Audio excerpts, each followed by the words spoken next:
Hello, friends. Why is this out of focus? Let's press menu. There we go. Let's get cooking. What's up, Nike? How are you doing today? Happy Sunday. Okay, I'm scrolling all the way up. Holy smokes, it's busy this morning. Welcome, welcome, friends. Hello to Kimmers. You were first. Thank you so much for that. Let me just adjust my music one more. There we go. We got Sammy with us. Hello, Heather Lynn. Hope you had a good weekend. Nibbling, welcome in. Madame, you're saving all of your points for redemptions. I love that. I love it. Hello, Magic Cookie. Hope the day is treating you well. Titan, welcome, welcome.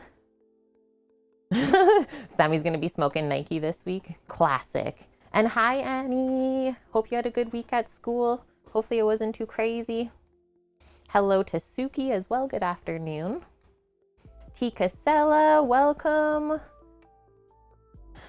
Opticon Dude, hello there. And LC Weens, hi, Lauren. So good to see you too. Okay, friends, we're ready to get cooking, hey? Thanks for the wonderful weekend so far of cooking. We had a lot of fun yesterday. Cooking with Sammy on stream, and the food turned out so good. We all accepted the food coma yesterday, we can say. And then to finish off from yesterday's stream, we still have to decorate the Bumpy cake today. So T. Casella actually baked along with us yesterday, the Bumpy cake. She finished it. It's posted in Discord if you want to check out how hers turned out. And we'll try and make ours look just as good. And other than that, we'll be cooking up some Swedish meatballs today. I believe it was Buffalo Safari who suggested to make this today. They're actually over in Sweden, so hopefully we do this dish justice. Swedish meatballs with delicious sauce, and then we'll just do simple creamy mashed potatoes alongside, and just a cucumber salad to freshen things up. Health. Hope you pronounce it, yes, Swedish meatballs. Hello, Tom Tom. Good to see you. And good morning, Bonk. And yeah, Annie, congrats on the raffle win. First time popping in this week. We all got so pumped. Scania77, thank you for the follow first thing. Yeah, I only have, Titan, 224K pots and pans. That's it, hey? You're gonna have 1 million pots and pans before you win the lottery. Hello from Norway. Hello.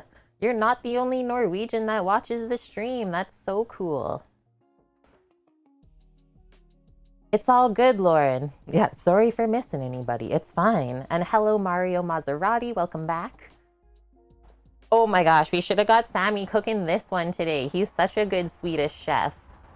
This is fact.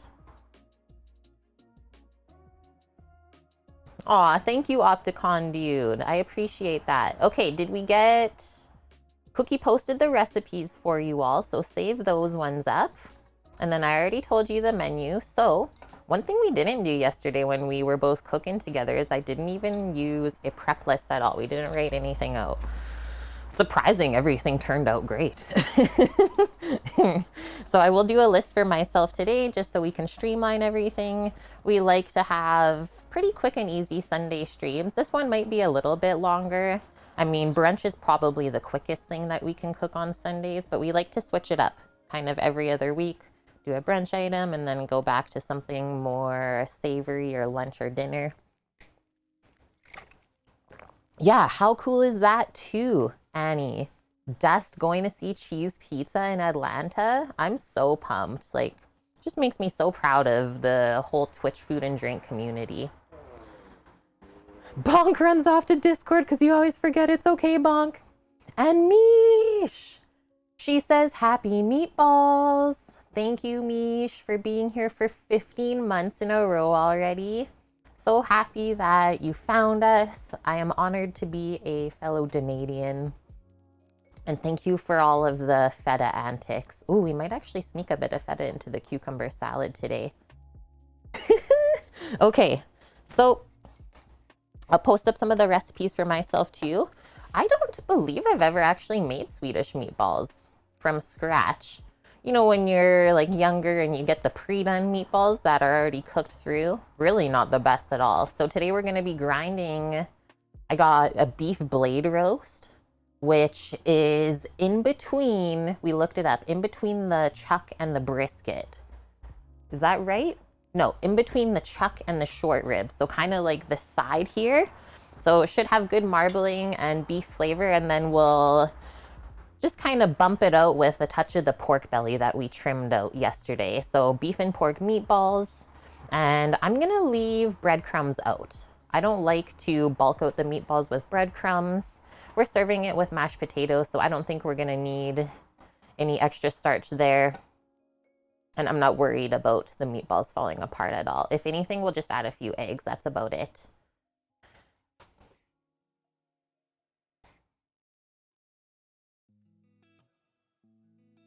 And then the cucumber salad should go pretty quick too. The only recipe I didn't link was the mashed potatoes, because I feel like everyone kind of makes mashed potatoes their own way.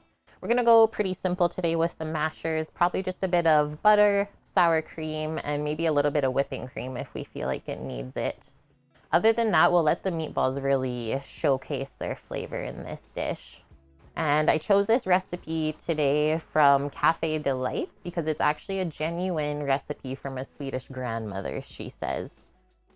So it should be pretty traditional. 95 people have legitimate complaints about the lack of feta. I saw it, Mish. They look so good. How did they turn out? And did the BF love them? So you're sacrificing yourself for next year, Titan? 2022 will be Blame Titan year. I can't wait. Today is I would IKEA hug, or you would like a hug day, Lauren, and that comes from a don't touch me person. Aw, virtual hugs, Lauren. Sending you all of the love.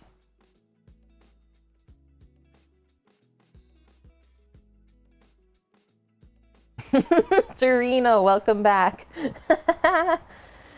And I do, Mario. Yeah, we're going to leave the skin on today for our mashed potatoes. I bought some Pacific Pearl potatoes. Those are actually grown in BC. So really nice light flesh with thin skin. So good for mashers.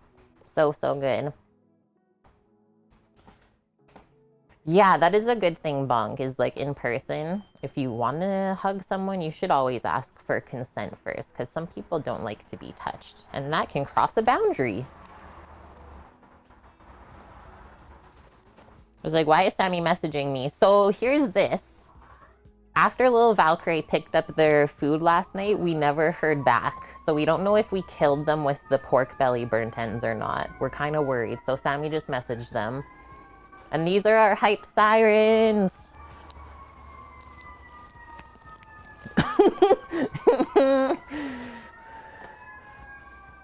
Hello, Mary. How are you doing? Yeah, they're coming for us. We haven't even started. Okay, so first thing we're gonna do, let me bring this out. We gotta prep up the meat grinder today because we're doing fresh ground meats. So we'll pop all of the metal pieces into the freezer. And then maybe we'll start butchering the meats, get those cut up, and we'll pop those in the freezer really quick to chill. And then while that stuff is chilling, I think we'll work on the cucumber salad, get that done so it can marinate for at least an hour, let's say, in the fridge, better than nothing. And then once the cucumber salad is done, I think we'll switch back to the meatballs, get everything ground and formed, and then we'll get some potatoes on to boil. And while the potatoes are boiling, we cook the meatballs, make the sauce, and then we finish by making the mashed potatoes last, and then everything's ready at the same time. Hello, FCB, how are you doing? Oh, it's okay, madame. I think we talked about it before you came anyways, and you asked me if you can give a hug when you came, and I said yeah. Don't worry. Okay, so I'll just write down on the list meatballs and all the steps we need to take. So prep the grinder, very important. Butcher the meats. And then one other thing. So when we are making a ground meat that has flavorings inside of it, I like to put the spices and flavorings on the meat cubes before they go through the grinder. And that way, when we put everything through the grinder, it helps distribute even more that way, breaks it down even further. And then all we have to do is form the meatballs afterwards. So easy. Torino's getting coffee. Yeah, get it in ya. You made meatballs last night, Manfred? Sweet. Did they turn out awesome or what? Okay, so butcher, and then we'll say spice, grind, and then form. And then from there, let me just check the recipe that I linked. I'm not sure how she cooks these, but I was planning on doing them on or in a roasting pan in the oven. So if we bake the meatballs kind of part way, about halfway, and then add the sauce into the pan halfway through and kind of let them cook inside of the sauce and soak it up, I thought that would be really delicious and quite simple to do too. Gonna need you to taste the pasta salad to see if it's better today. There's none left. There is no leftovers. I gave it all to Finn to take to work for lunch today. But I'm sure it tastes even better today. Probably pretty garlicky. I know, right? We should have made more. The biggest bowl ever, and there's none left from yesterday.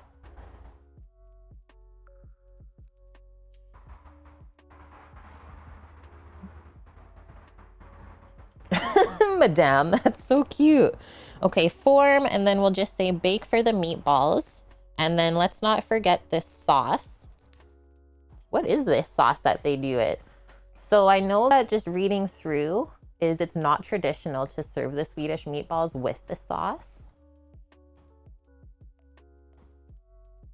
It's just a gravy. So butter, flour, some broth, and cream. And then they just season it with a little bit of Dijon mustard and salt and pepper at the end.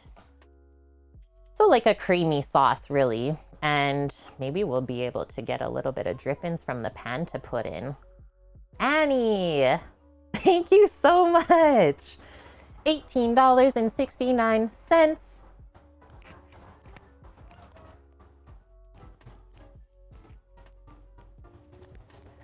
What is Annie saying? Working our way towards the big one. I really appreciate that, Annie. Yeah, we're getting closer and closer every single week, slowly but surely. There is no rush on this. Everything takes time. So thank you for all of the contributions, friends.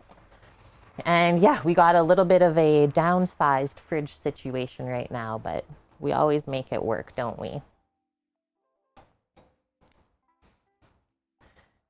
Oh, and Sammy found it. 4, 3, 2, 1, 0. You guys are so silly. I love it.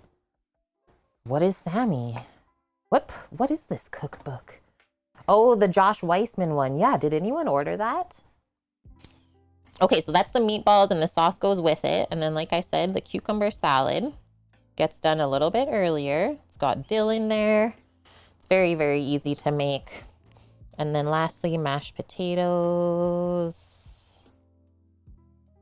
And somehow we're going to squeeze in a bumpy cake. This is busy today. Maybe not the quickest or easiest Sunday that I had in mind. But let's get started. A creamy gravy sauce is traditional for Swedish meatballs, Pat by the Sea. Are you in Sweden? Because the recipe, as I read through, it says that's the non-Swedish way, but who knows? Every family is different, right? You ordered it for a friend, Suki? Dang, yeah, is that a hint? Okay, meat grinder, all of the metal parts, pop that in the freezer, and then I will return with some meats. And for size of die today, we're making meatballs. I don't want it to be like too chewy, so I'm gonna go a little bit fine. Let's switch up this view. A little bit finer today. Not the finest. We do have this one as the other option. This is not the largest. but I think it will be better just for mixing in all the spices and flavorings if we use that one. So there we go. Those are all the metal parts. And we'll use the incarcerum later to grind all the meats. You are Swedish? So cool. Well, I appreciate any extra support along the way today. Oh, nice, Car says. Yeah, you posted the official IKEA Swedish meatball recipe on the Discord a while back.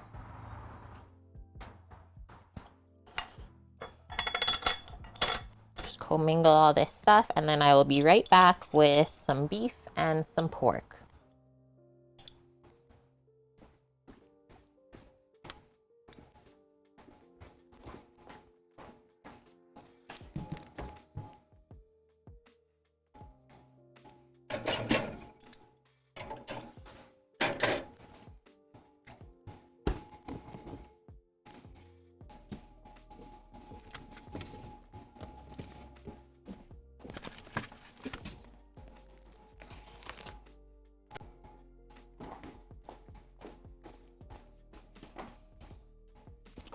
Yum, this looks so good.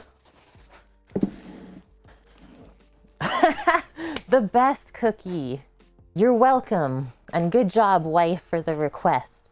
Wife asked you what you were making today, so apparently we're having this for dinner tonight. I'm sure this is how it went. Hey, what do you feel like eating tonight? I don't know. What's Kate making? Swedish meatballs. Yeah, I'll have that. Perfect. So perfect. Okay, so this is what we picked up.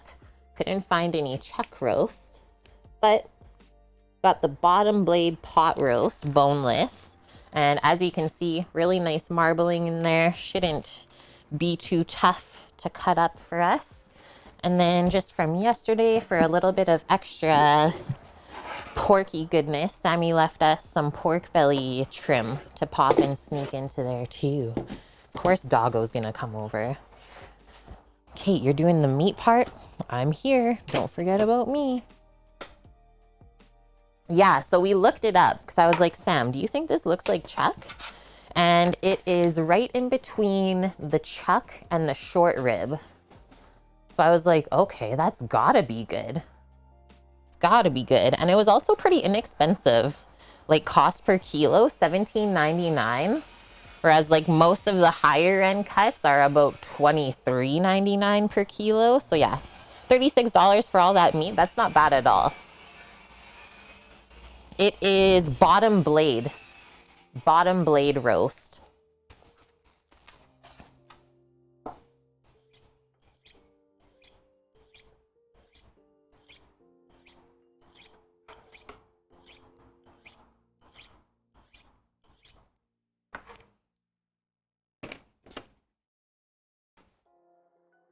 FCB, your grandma was part Swedish and she made great meatballs. Your mom used her recipe too. Awesome. And holy smokes, Annie, that's an investment. But you don't plan to leave that house for a bit, right? Yeah, good for roasting or grinding. Any roast is good for grind because it's full of flavor, right? So let's see what we're working with here. I don't think I've ever really used this cut either. And let's also just take a peek and see how much meat they use for their recipe.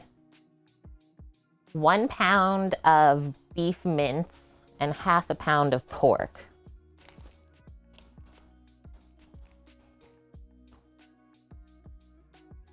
So we got way more. I might actually just use one of these today. Although it could be nice to just do up like all of this grind and have meatballs just to take out from the freezer. I don't know what we want to do actually.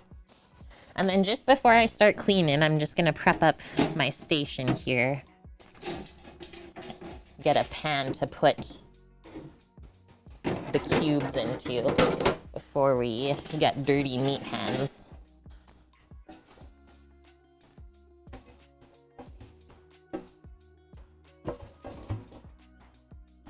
There we go. Pop that beside. away we go. Doesn't look like Chuck, it looks like Brad.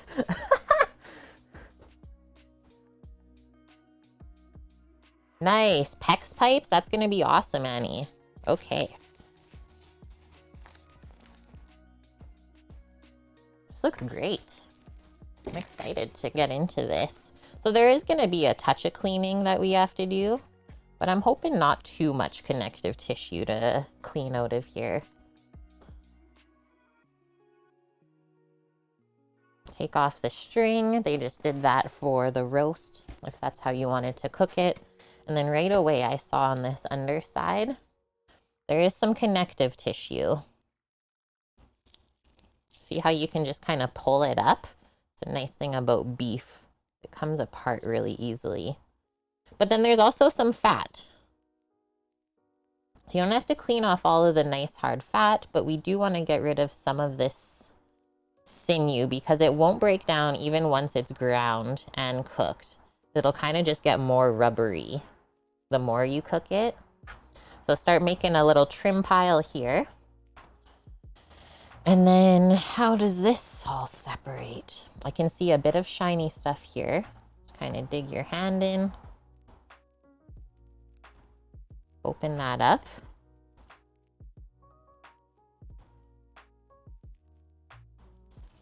There we go.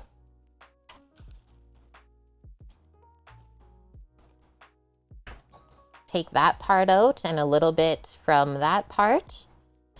I think that's like pretty much all I'm going to clean out of this. The rest looks really nice.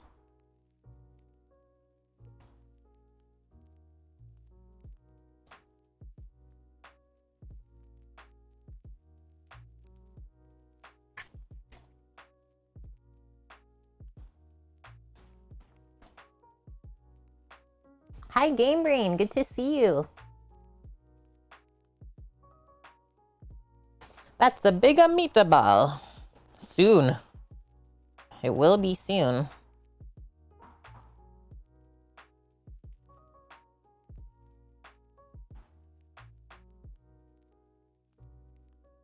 A little bit more there.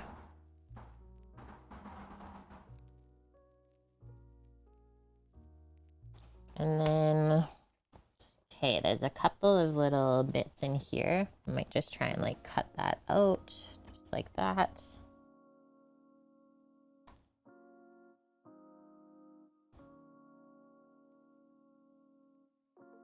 I'm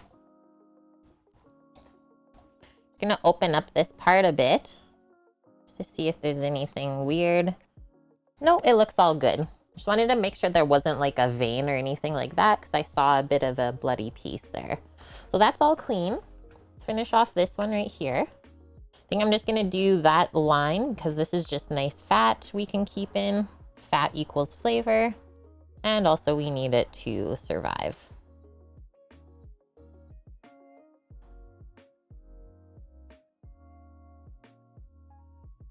The meat feels nice and soft. I think this is gonna be awesome grind for meatballs. Okay, next step. So I like to cut for the meat grinder anywhere from 1 to 2 inch cubes. Oh, I found a bit of connective bits here too. So trim that off.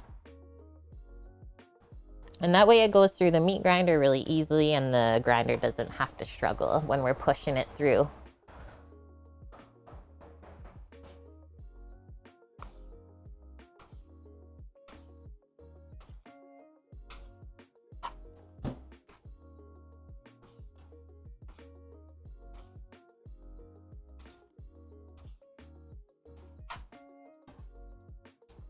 Now this, maybe I'll just cut this piece off because it's kind of hanging there anyways. Same with that. And then we'll cut this in half. Yeah, nice. That's a nice chunk. Need to come in a bit closer. A 90-day test of 100% carnivore diet? That sounds expensive.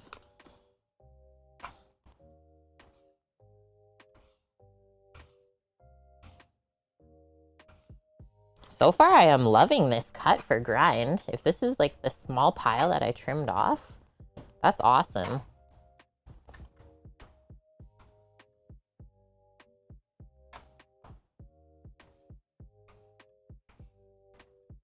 It looks nice, hey Annie? For $17.99 a kilo Canadian, might be my new favorite cut. It's cheaper than chuck, I think. Okay, let's do this other side. Might as well. I'll just do a bunch of grind today. So for sure, want to clean that off. That's like, you can tell it was attached to a bone. That. Let's also get rid of the string first thing. Chuck is $18.99 a kilo. Oh, $20.99 a kilo now. So yeah, $3 more a kilo. That adds up quick. So once again, we can kind of see where the muscles separate just by where all the fat is. So you can literally just dig in there and open it up. That's why beef is like some of the most satisfying to butcher. And it really does help when it's cold because it just splits apart so clean. I might clean out some of this fat just if we are going to sneak some pork belly in. And then as far as connective tissue, I see a little bit here. Yeah, the meat is like so nice and soft feeling. I'm intrigued. I'm excited. What's this? Wow. Like usually you can't just pull it apart like that.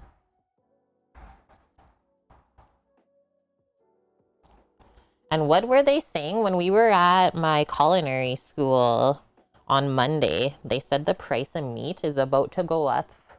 What did they say? Like 20 or 30% in the next couple months? Crazy like backstory. So apparently there's a shortage of, what did they say? CO2? And that's what they use to like knock the cows out, right? Humanely, let's say. So yeah, there's a shortage. There's gonna be a shortage of beef, but honestly, I don't think that's a bad thing. I hope that that pushes people to support their local farmers more and get away from the mass meat production. I was like, I'll be okay with this. If anything, that's what the world needs.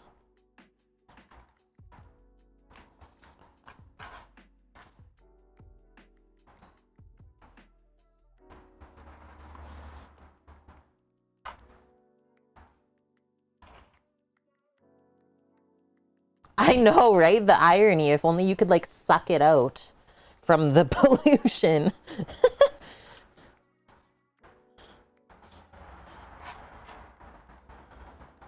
Okay, I'm gonna clean a good bit of this fat off. I'll just leave this little sneaky piece of meat though. That's usable. This would be good to render if you like cooking with beef fat though.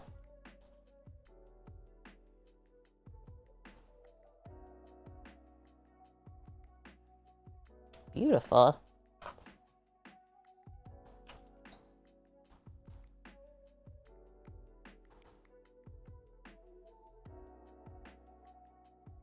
Try not to trim off too much meat, so I'll take that actually back.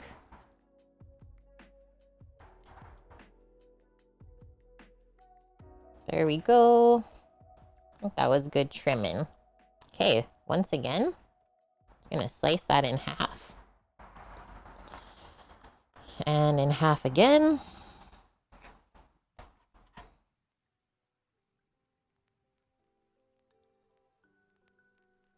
Crazy bong. And hi, Rose.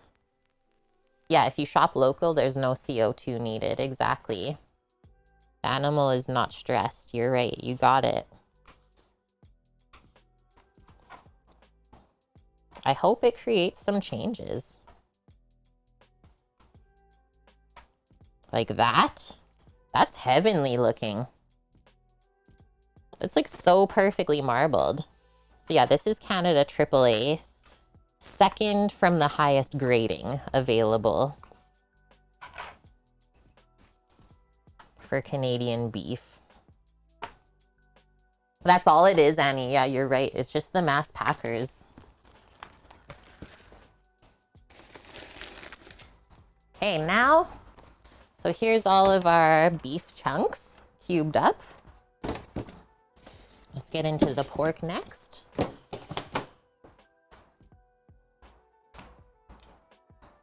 Pork belly chunkers. I'm gonna trim a touch of this from this side.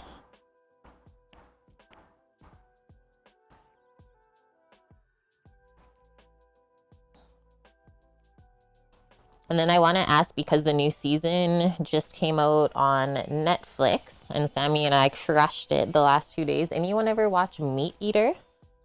The show about hunting and how to process game meat and cook it. Absolutely adore it. So, so good.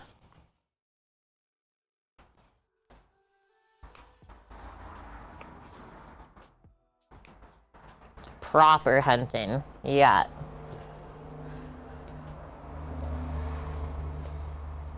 Oh, didn't cut through all the way. There we go.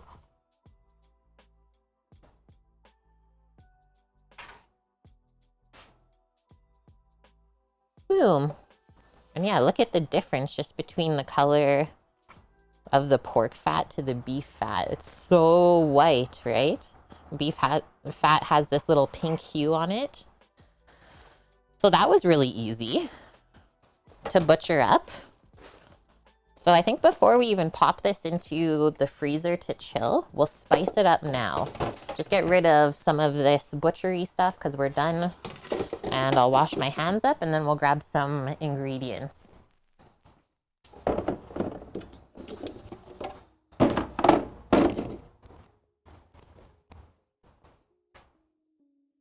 Slaughtered as part of your apprenticeship. Right, Rose. It was at the farm and the animal didn't have to travel at all. Yeah, that probably is so helpful. Okay, quick rinse-a-roo. And it is nice that it's kind of cool outside today, so I don't have to worry as much about the meat getting warm quickly.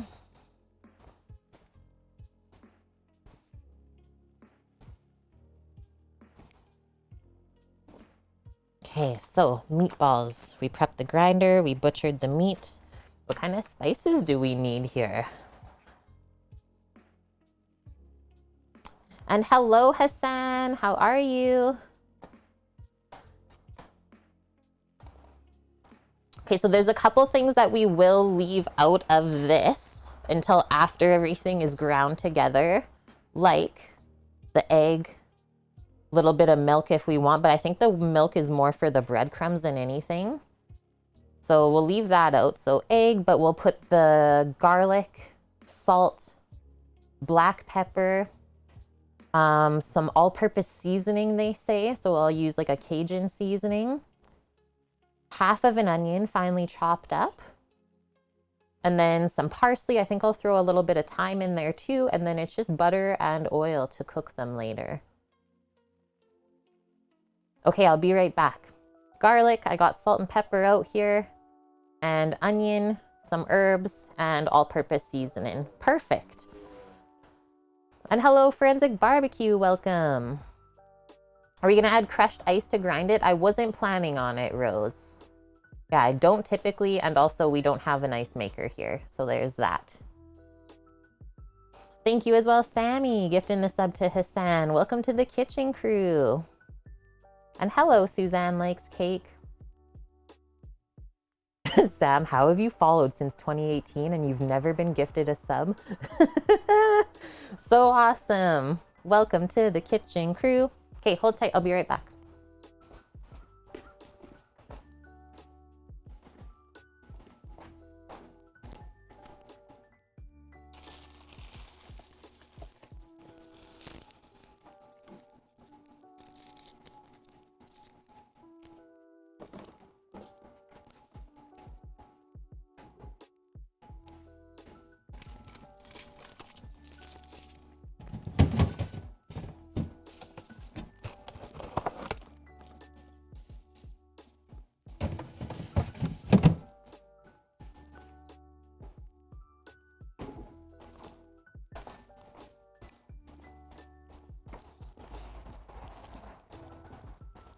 Okay, so we got some thyme, parsley, garlic,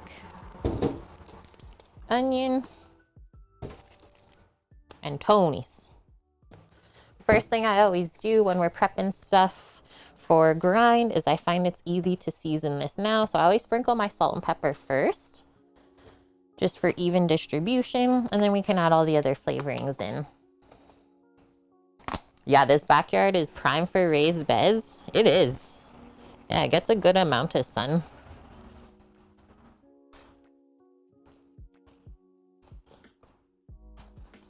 Start with something like that, because we still have to add a touch of Tony's. And that has salt in it. Grind some pepper.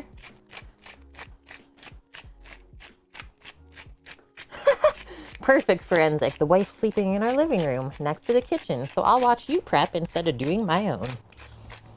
We got this. Let's go, team. And hi, Vune. How has your weekend been? Samovar, you're just following? What is going on?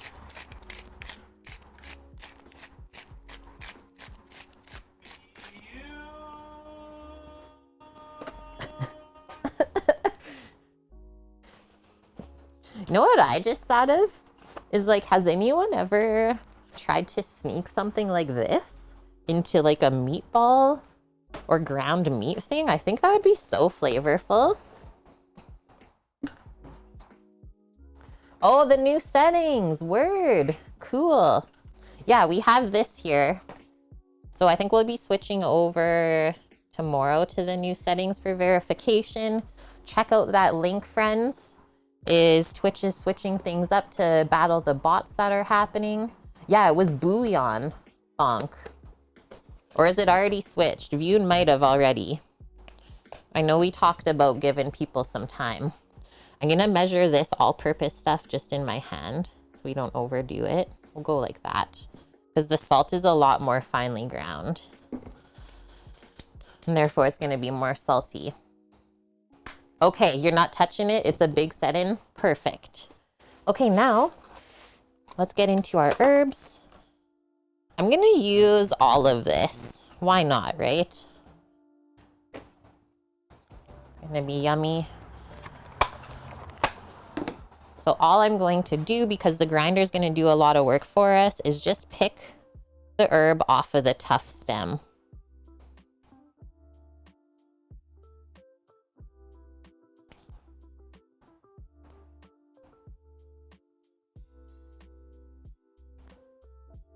Personally, you're loving the new settings view?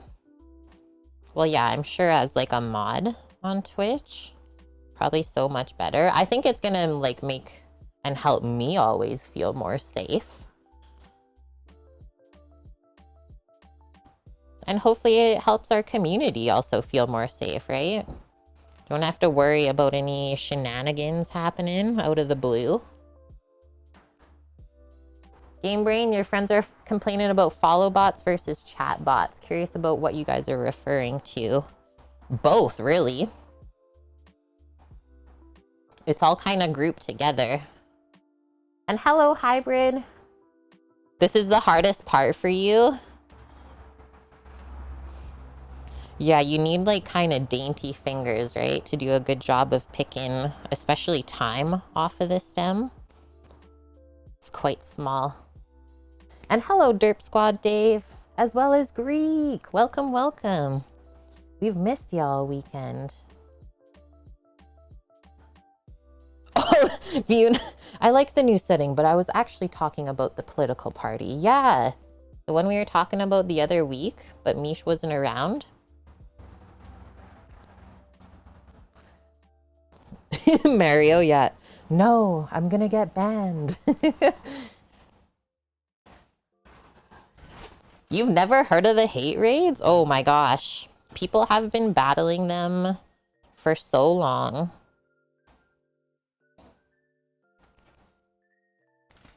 And hello, the fatty. Welcome. I'm doing great. How are you doing? Wait, what did you do? Did you bake some butter tarts, Vune? That's my guess. Wait. Vune. Vune followed? Welcome in, Vune.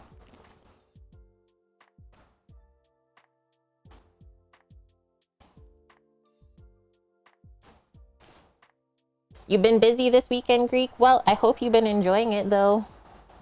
Ah! I'm hoping that this wind doesn't blow my herbs away. I didn't know it was windy today. I'm also dodging pollen.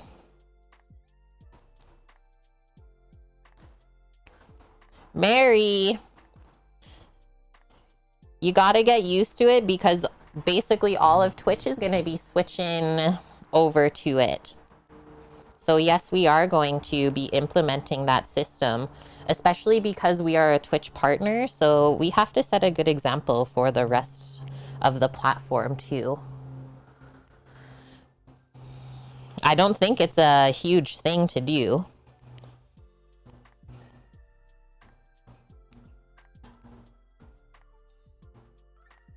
And plus then it will stop all of the hotspots from happening because it's so distracting. Like as a streamer, I don't need to be paying attention to that stuff, especially if I don't have all of my mods around.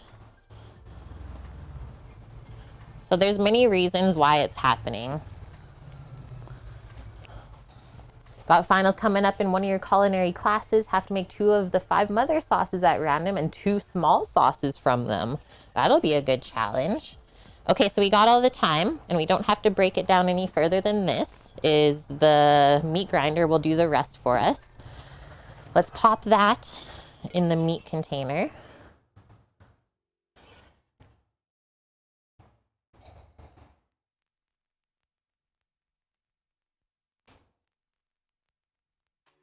And we'll get into the parsley next. Greek's keyboard, please. Please, keyboard. Come on. So a good bunch of parsley. We'll pick that off of the stem. And then I was thinking of just throwing the parsley leaves like right in. What do we feel? Did I give them a bit of a chop? Maybe it'll get too wrapped around in the grinder. Whoa! That wind is chilly. I might have to pop a sweater on. It's so like nice and clear blue skies, but it's also cooling off. Deleted your question not once but twice. Yeah, we will be switching to the verification system here. I am sick of dealing with the bots, and I'm sure my mods are too. So to keep a nice happy environment, we're going to implement that one simple setting. And I hope that that setting is not what makes people go away from this stream. If that's the case, I think I'll get kind of sad. No, it's only a one-time thing. You go into a Twitch setting. You don't have to do it for every single stream. You do it once and then you're good to go. It's the same setting we have on our Discord channel.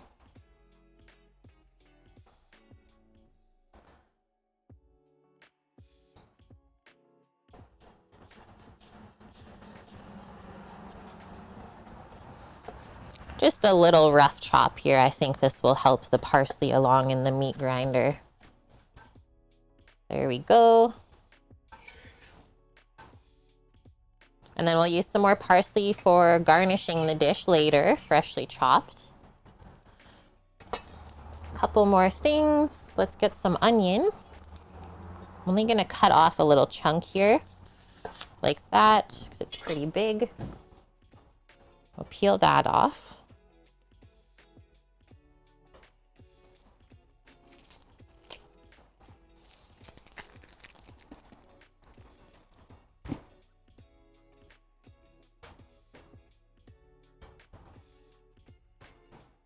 Yeah, we're making a mix for the meatballs. So we're gonna spice it up with most of this stuff first, and then pop it through the grinder that way.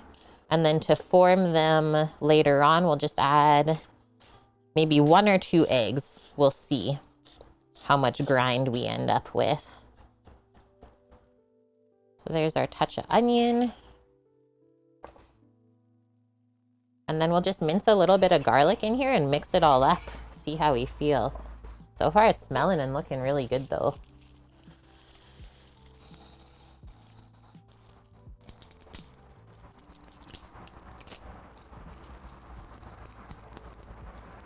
What's the mix? We did some blade roast and pork belly.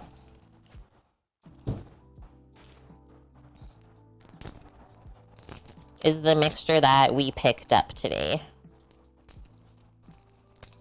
Thought we would try out a new cut of beef for grinding.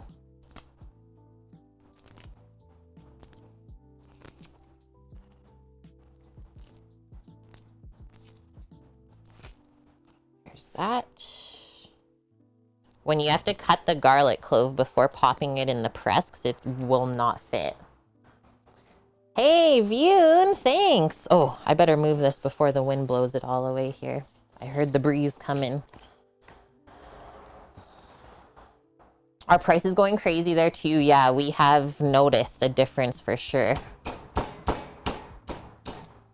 Especially beef prices, and they're about to get even worse, is what we were told when we visited my culinary school.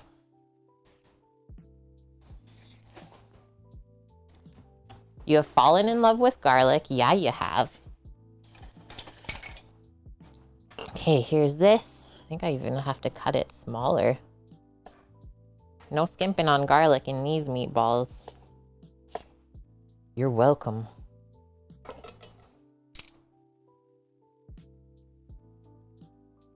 And thanks, everyone. I can't believe we're at 6K followers. Like, that is surreal. I was saying yesterday, it's like a small town. What are 3 things I hated as a kid that I love now? I didn't really hate anything as a kid. I will be honest. I'm not a picky eater at all. I'm almost like more, maybe a bit more picky now than when I was little. And really the only thing I don't like is liver, depending on how it's prepared. That's really it.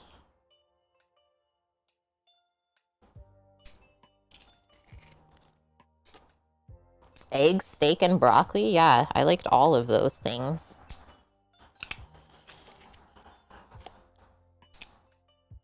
You didn't like steak when you were young? That's madness. Man, that is some juicy garlic. Clean out the press. Thanks, Greek. Yeah, 6K. Holy heck. We got a village of foodies here. And we do not mess around. That. And then we'll trim the rest of this off. Rinse the garlicky knife. And then we'll also wash the board. There's garlic juices everywhere. I'm not sure if we need any more minced garlic for the cucumber salad, so I'm just going to leave that to the side. Wash our knife.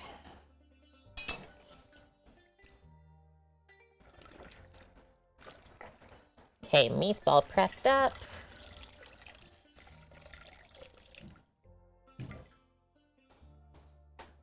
Beets, Wavek, blah. Yeah, I didn't have like any of those things I didn't like.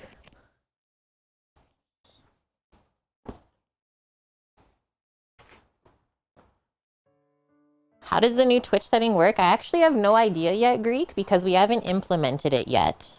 So I was giving everyone a little bit of time to just get mentally prepared for it. I know that the Hunger Service has already implemented it on his stream. Not sure if he's streaming today, but you might be able to roll over there and see how it's working. Okay, I'm just going to use some tongs to mix this up so I don't have to wash my hands again. So now we can cross off the spice part on the list for the meatballs, and then we just have to grind them, form them, and cook them. Yeah, that's what I'm thinking, Bonk. It's like as soon as we change the settings, it'll just kind of pop up with a question asking to verify. And then let's make sure we mix the pork in really well with the beef too.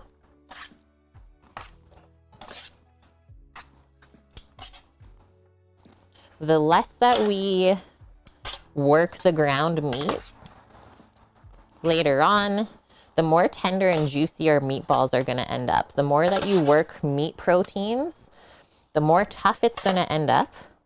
And when you cook it, you also might lose a lot of moisture. So just keep that in mind. Yeah, this is looking great though. Really nice start.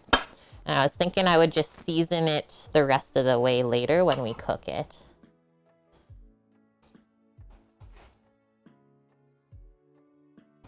Smoked beets, nice one. Okay, I'm gonna pop this in the freezer and maybe we'll switch up really quick to the Bumpy cake. Maybe I'll pipe the buttercream on there and let that sit up for a bit. And then all we'd have to do is the fudge part.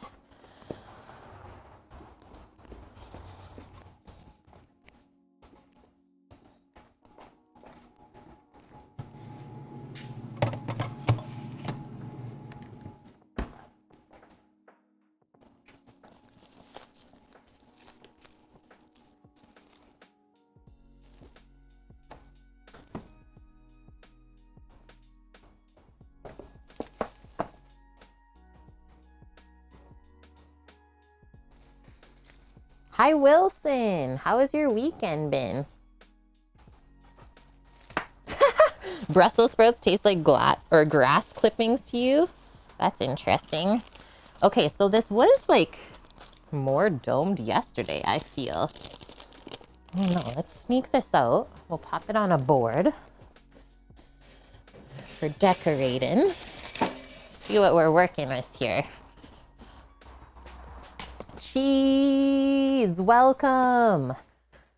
How was Pizza Fest? And thank you for the 19 months being subscribed to the Kitchen Crew. Honored to have another food and drink streamer subscribe to the channel and also be able to cook your recipes over here all the way up in Canada. So delicious. That Detroit style pizza, life-changing. Your mind is blown? Sweet.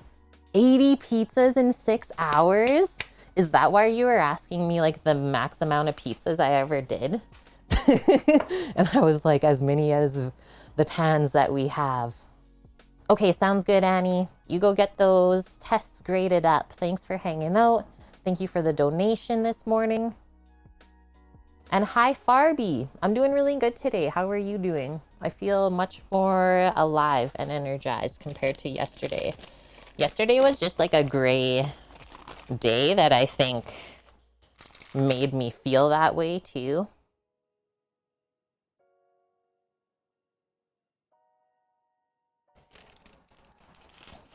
Let's peel this off. I think I'm just gonna pipe right on the top. Doesn't look that domed anymore. You're sick? Oh, I'm so sorry to hear that. Sending you lots of like love and healing vibes through the internet. Hope you get on the mend soon. And Hippie, how are you doing? Are you giving us a lurk too?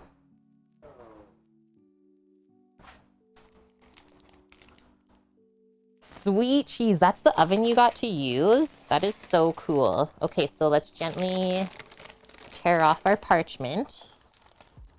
This cake smells so yummy and chocolatey. And thank you, Annie, for gifting the sub to Samovar. Welcome back to the Kitchen Crew, Samovar. This is the only thing I don't like. Is when you touch the top of the cake sometimes, the little bit of film sticks to your hand. Go back on there. No. Forensic. Thank you for the 100 bitlies. And we're rocking a hype train now. Choo choo. Sammy's gifting us up to Greek 20 months in a row already.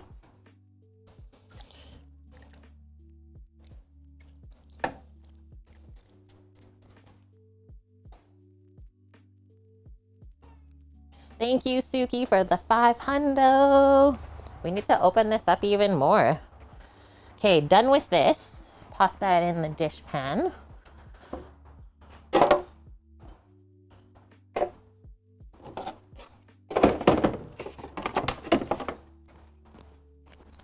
And then we are going to take our vanilla buttercream that we mixed up yesterday. I pulled it out this morning, like 2 hours ago, let's say. So it's softened up enough for me to put in a piping bag.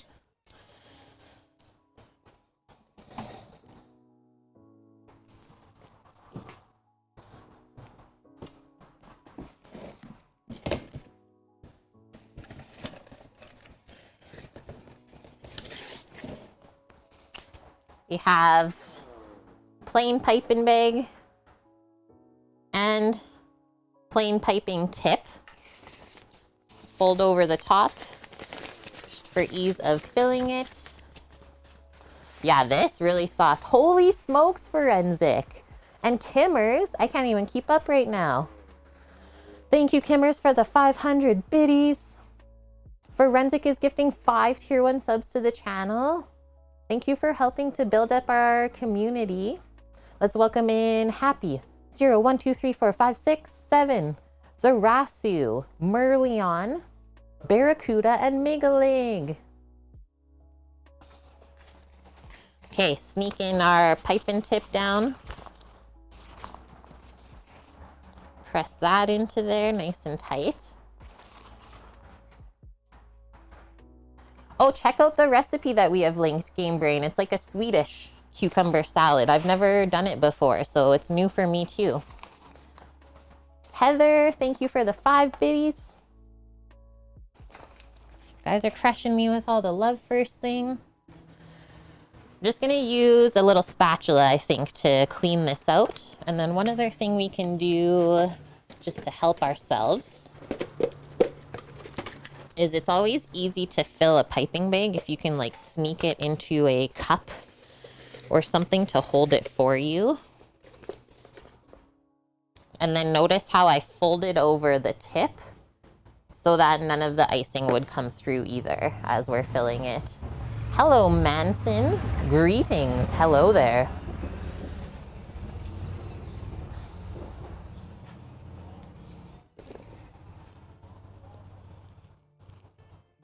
It's not super soft. I will say that.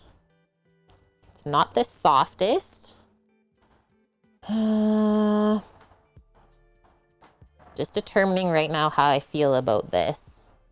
I might just give it a mix to kind of soften it up a bit more. We can't heat this up in a microwave for fear of melting the butter. But I think once we get it in the bag and have my warm hands on the outside of it, it shouldn't be too tough to pipe. I don't know. We went by what the recipe said yesterday. We even added extra cream to loosen it up. We tasted it and everything, and it was really flavorful. Really nice vanilla flavor.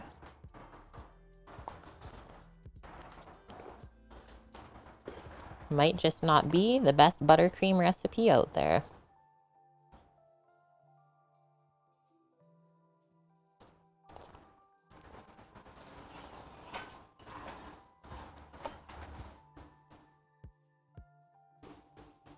What are these wind gusts today is what I want to know.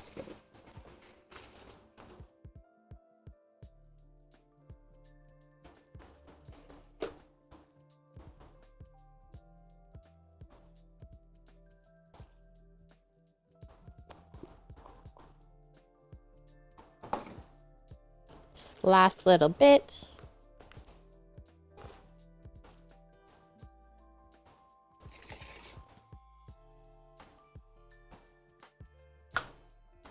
Okay, catching up here. Wilson. Hello, Eric. How are you? How's the weekend? Holy smokes, FCB. Thank you for the 1,999 bits going towards the food truck fund. 67% of the way there. Yes. And thanks, Mary. Sammy, it's chilly. Thanks. We're cooking in a fleece today. I'm trying to get acclimatized. I know. Winter's coming. Winter's here.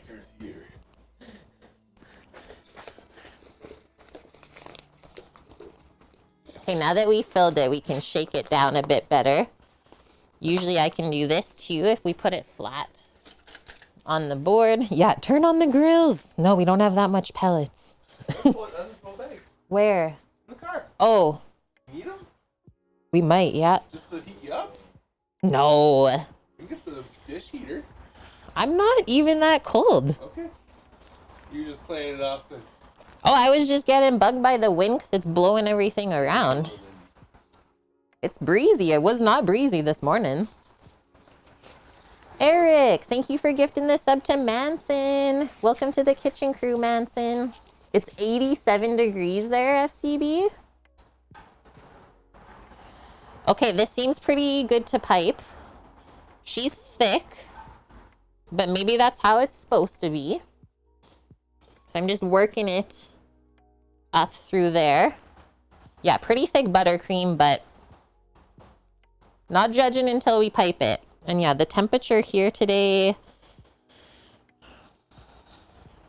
13 degrees Celsius. It says only 17K wind gust, but that's a lie. That's a lie for sure. Lies.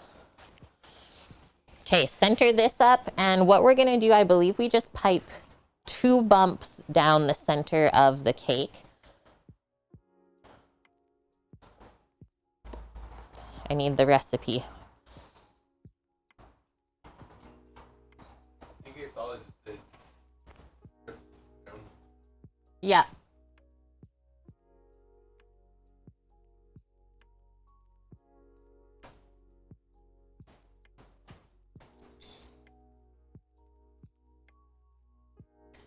It's not bad, but it's not warm either. So we're gonna go like boop and boop. So try and do like one nice line, right?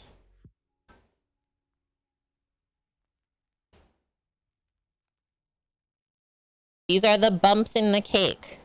The story behind this is the pastry chef didn't have enough buttercream to ice the whole cake. So instead he just put these 2 lines and then covered it in the poured fudge frosting instead. And if there's extras, I feel like I might be able to get 3 bumps. So I'm gonna try that. I don't want any leftover buttercream. Seems like if we go slow and controlled while piping it, it won't break either.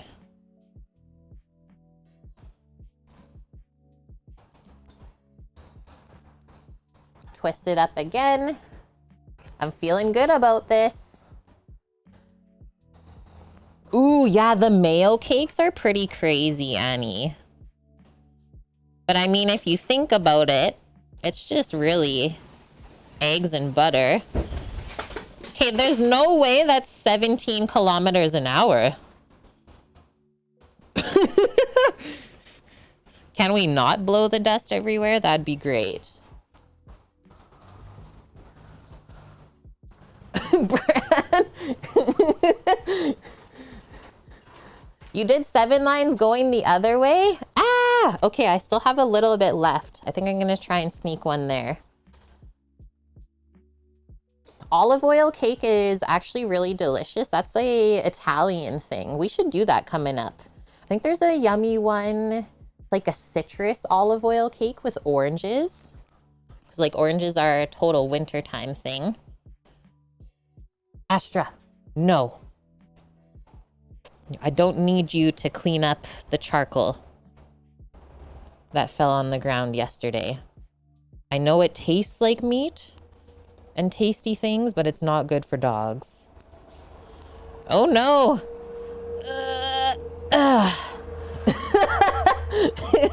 When you almost didn't make it. Yeah, this buttercream is like almost separating, so I don't know about that recipe. Definitely not my favorite. Thanks for the awesome hype train, friends. I got all the level 3 emotes. Thanks for all the contributions.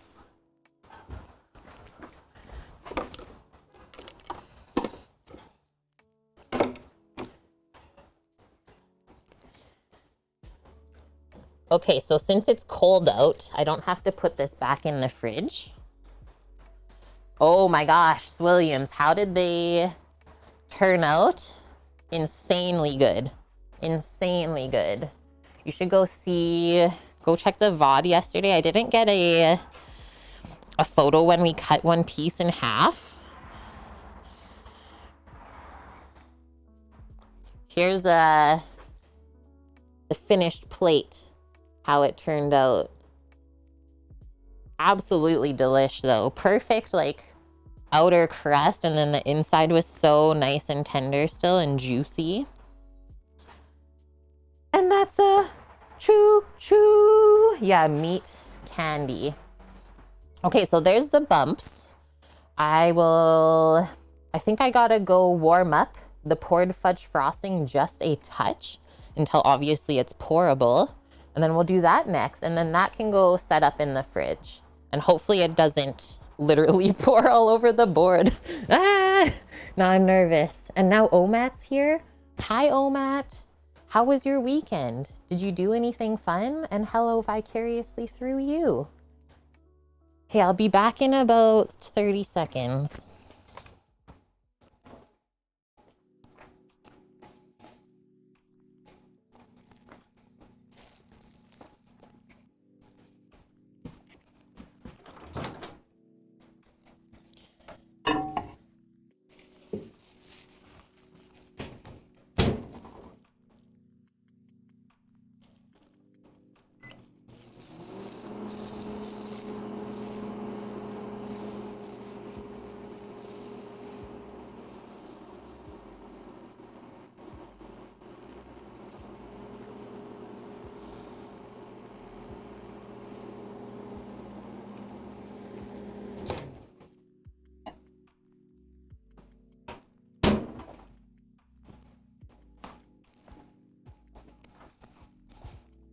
Okay, it's softened.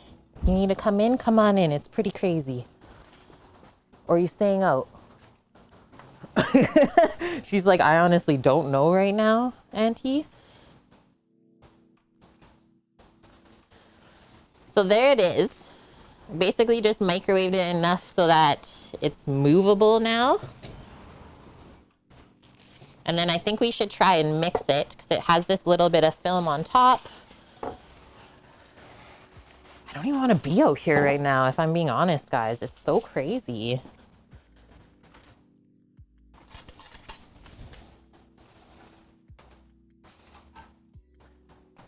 You had a good weekend? You went to a birthday? Nice. Did you get crazy? I'm doing good, Omat. This is our last cooking stream outside for the year, let's say. And then we're getting ready to build up a little space for stream inside of the house for the winter time. So we made this up yesterday on stream. And we really don't want any, like, too much warmth to this because then it will instantly melt our little buttercream bumps that we just piped. Warm things in butter equals melting, so that would be sad. What has been crazy outside? Just the weather. It's super windy outside today, which was not expected. And yeah, even though it's like covered, it still doesn't stop the wind, right? Shut it down. So let me just see the temp of this. I don't want to dip my finger in, but that would be the best way to temp it. I just want to see the warmth of it like in my mouth. Okay, so it's actually not warm at all. It's just pourable enough, so I think we're gonna slowly go for it. And hopefully as we pour this, it also cools at the same time. You had difficulties with this part? Okay, I'm worried.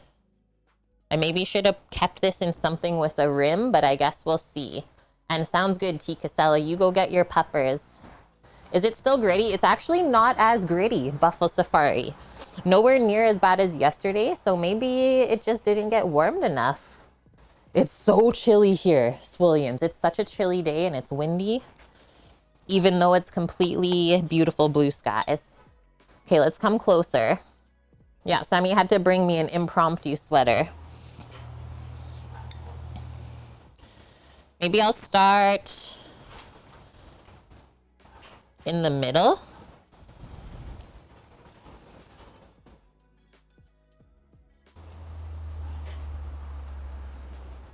Just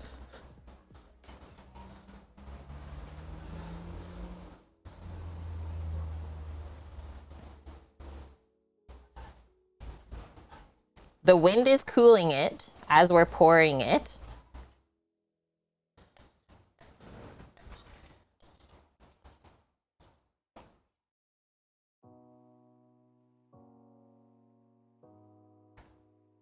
Cover the bumps.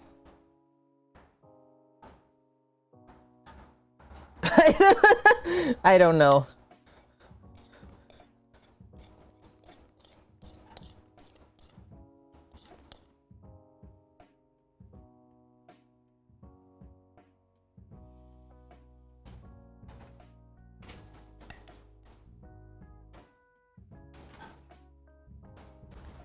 The dog is cheering me on, and that's really giving me life right now. I don't think there was like enough of the icing, because that's it.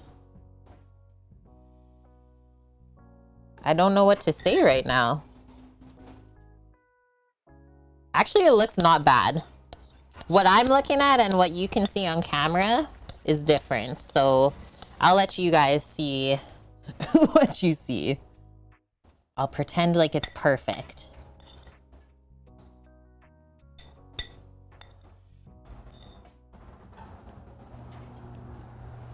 And then if we really wanted to be particular, we can go around with a spoon and smooth it out. Like we can take some of this off of the side and maybe pop it over on this one end, just to get the bumps all covered. But I mean, at least the bumps didn't melt when we poured this on, so that's a positive for sure. I think it actually looks good, rustic like this. I'm all right with this. Messy, chocolatey goodness. Okay. It looks covered. Yeah, the only thing we didn't really get was the outside. So I maybe could have warmed it up just a bit more, but then we risk melting the buttercream bumps and having it run everywhere. So you know what? This is this. For a first time, it's rustic. Exactly, Samovar. Swedish meatball gravy on the cake. Mish. Mish, please. There she is. So now we can't cut into this directly. We gotta let it set up. So now I'll pop this into the fridge and we can carry on with lunch. And we'll let that set up, come back in a little bit and cut through and have a taste. It's really nice sheen, hey? And I think that has to do with the dark corn syrup that was used. It gave it that sheen. Okay, so we're gonna be setting up the meat grinder next. We'll bring out all of the pieces. We'll bring the meat back out. Set up the in-cars room. Meatball time is now. More chocolate. And also, just because we like to do this comparison, Kate's face versus cake. Eee! The bumps. Bumpy cake.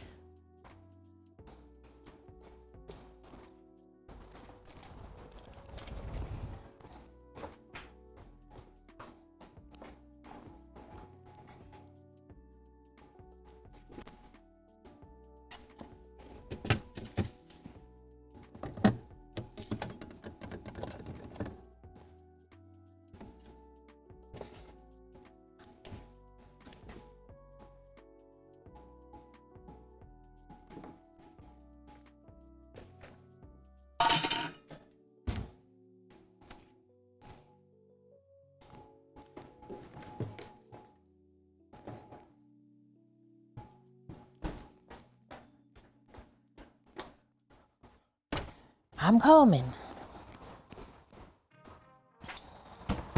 Boom. The grinder pieces are so cold I can barely hold them.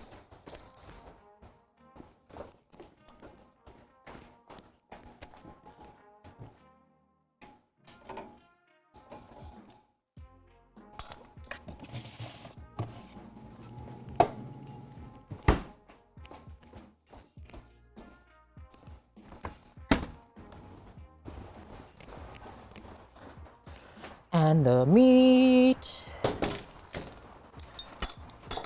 Okay, let's build this up.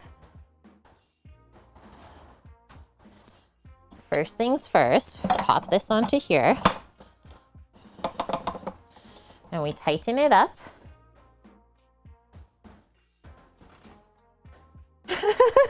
Both good items, Swilliams. Is it supposed to be like kind of a hard layer? So it's called a poured fudge icing on top of the buttercream bumps. So maybe it won't like harden up too much. Not sure, I've not really worked with too many poured fudge frostings in my life. So let's see how it turns out once it firms up in the fridge. So next piece is our blade.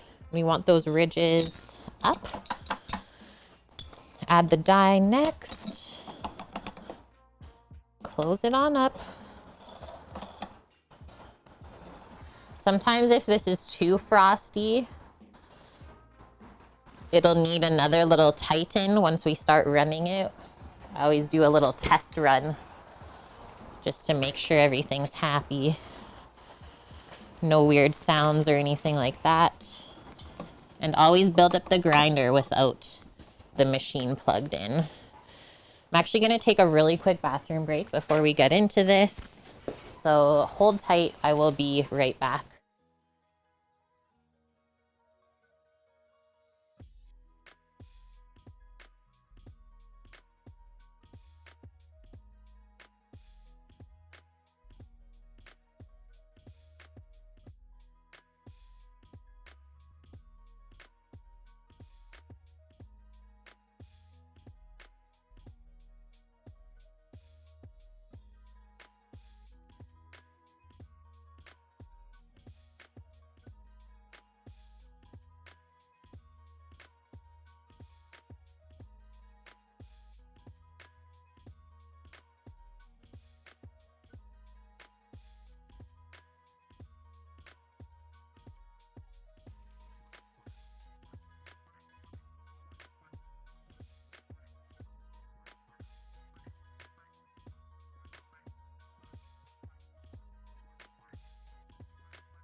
Okay, we're back. We're back. Move this over. Who's Wendy? Hi, Steve. Now I'm gonna call you Steve. I just can't not. It is so windy. I got nothing, madame. I got nothing. Hey, Earth Girl now. You're craving a hot fudge sundae? Not in this weather. So a couple things I just have to grab still from the grinder box is a little feed tray and then the plunger to push the meats through. So this little thing and then that.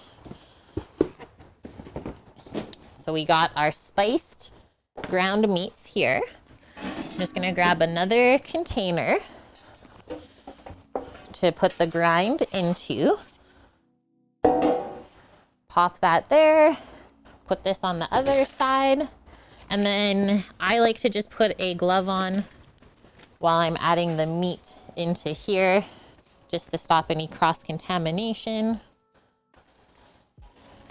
Yeah, the hot fudge makes it a perfect treat for warm or cold weather. Okay, that's pretty true.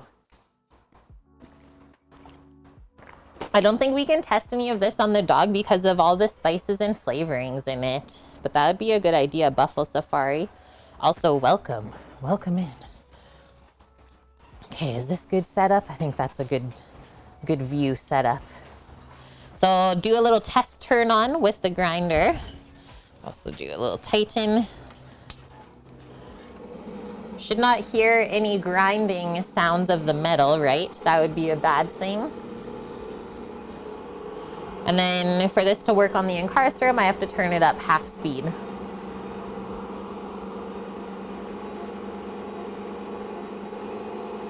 Annie, just writing puns on your students' like tests. They might love it, or they might not even know what's happening. Okay, so now just start putting handfuls of our Swedish meatball mixture through.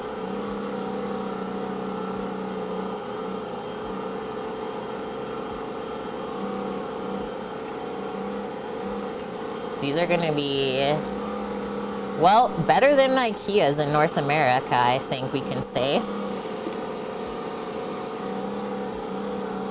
The mixture looks delish.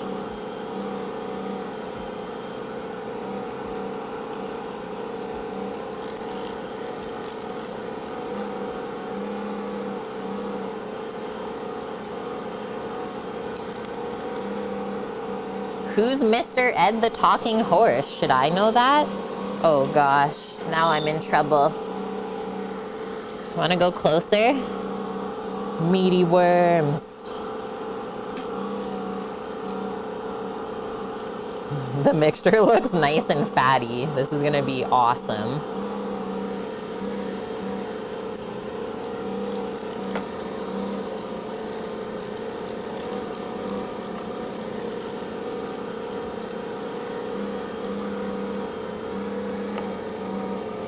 I have an excuse? Okay, perfect then. Phew.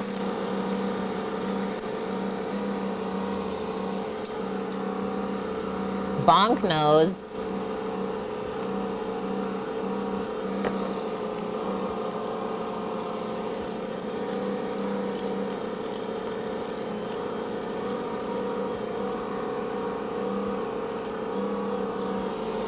Smells really yummy.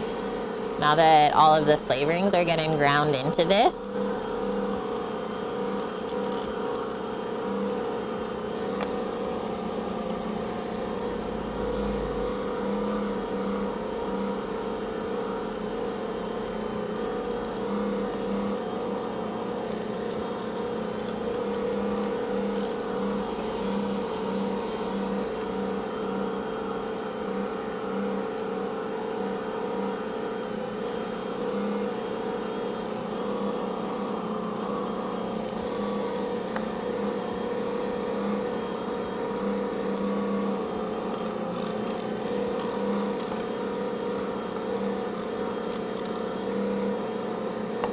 This does seem like the perfect Sunday meal though, whether you make it for lunch or dinner.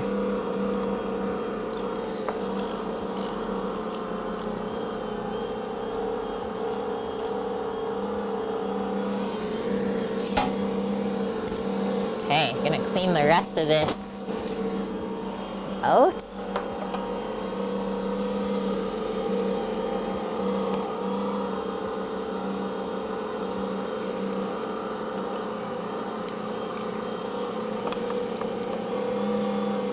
There's a good bit of onions that are in the bottom here.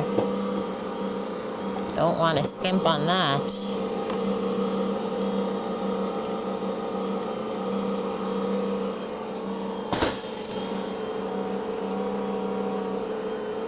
From the 1950s, really? That's from the TV show? Wow. Then I definitely have an excuse.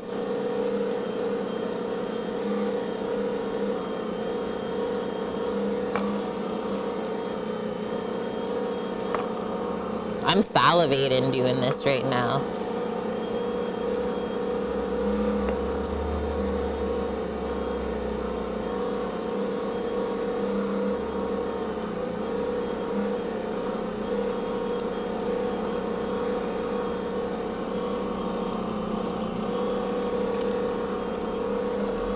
That's it.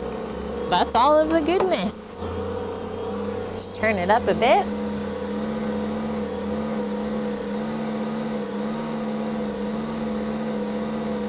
Nice, Lauren. You're having some ramen?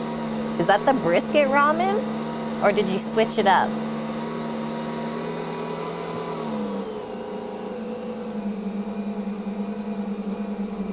Just working on the last bits to come out here.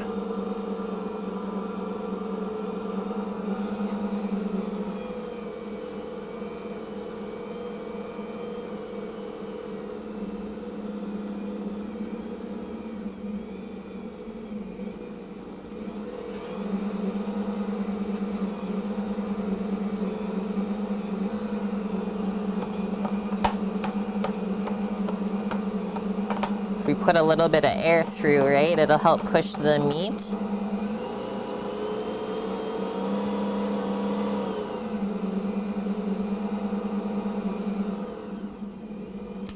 Okay, that's good. Take this out. Unplug this before we do anything as well, safety. I'm gonna hold on to this piece that we were working with earlier because maybe we'll form the meatballs into there.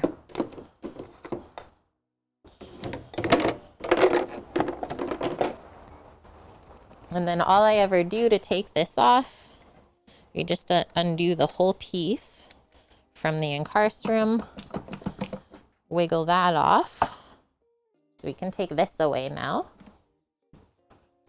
Done with that. And now we just unscrew all of the stuff that we built up. Just waiting in the New World queue all day. Oh, Matt. Shoot. Are you adding the onion raw? Yeah. Yeah, we already added the onion. It was ground into here. That's nice. No meat even in there. Tells us that everything was cold. Take off these bits. So sometimes they get caught around the blade, but usually it's for good measure. I don't know why that pork piece got so caught there. Sometimes we just don't ask questions. And then if we look at this that was stuck around, it's like all of the stringy bits that we wouldn't want in there anyways. So the blade is like a second little check for us. So thanks for that, blade.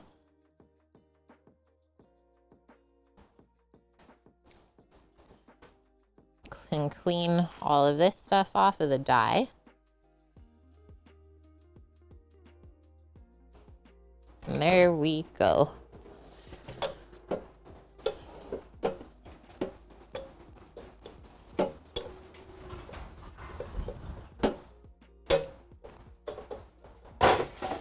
Put that to the side.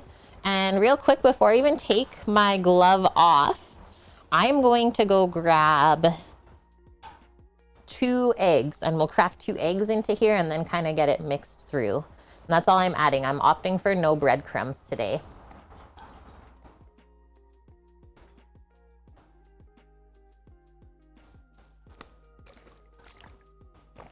Oh, interesting. Usually softly fry the onions first and then mix it in.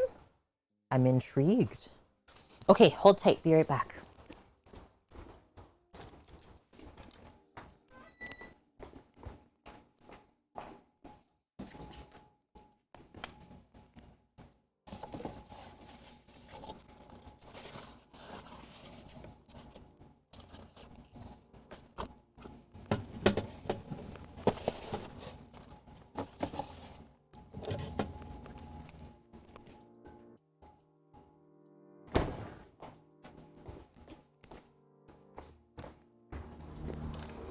I'm back, pups. Don't worry.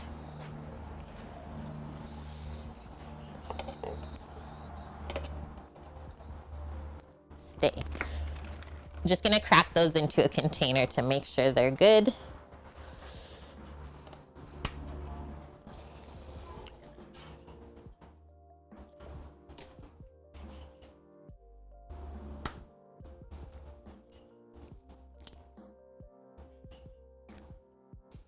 Perfect.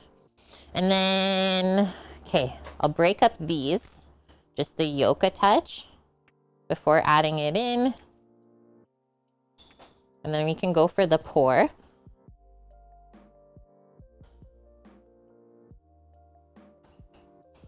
I'll just bring this to the dish bin, and then I'm gonna put on another glove while we're mixing this. And maybe also grab a Lloyd pan. Or this could be really tasty if we baked it on a sheet pan too. Get more surface area that way. Like this one is speaking to me with the ridges. I think that's what we're gonna do. Ball them up and pop them on there, and they shouldn't stick, but also caramelize. Okay, try not to mess up this glove too bad with my egg hand. Terrified.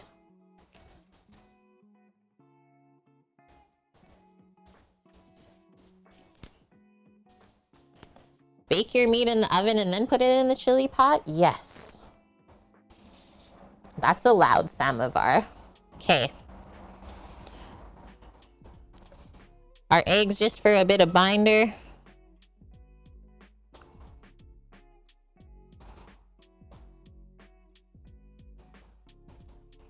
This smells delicious. Garlic, onion, parsley, thyme, some all-purpose seasoning, pepper.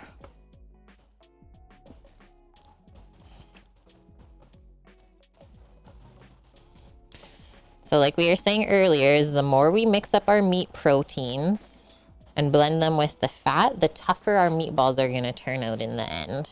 So you just really wanna mix the egg through, that's it. And then we can start forming these.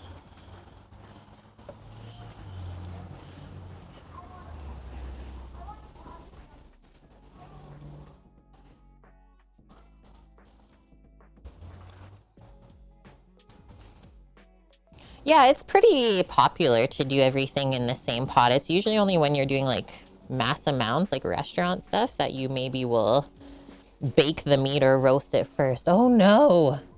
Cross-contamination forever. Okay, so now, I mean, there can be a couple ways we want to do this, but I'm just gonna like eyeball the size of the meatball.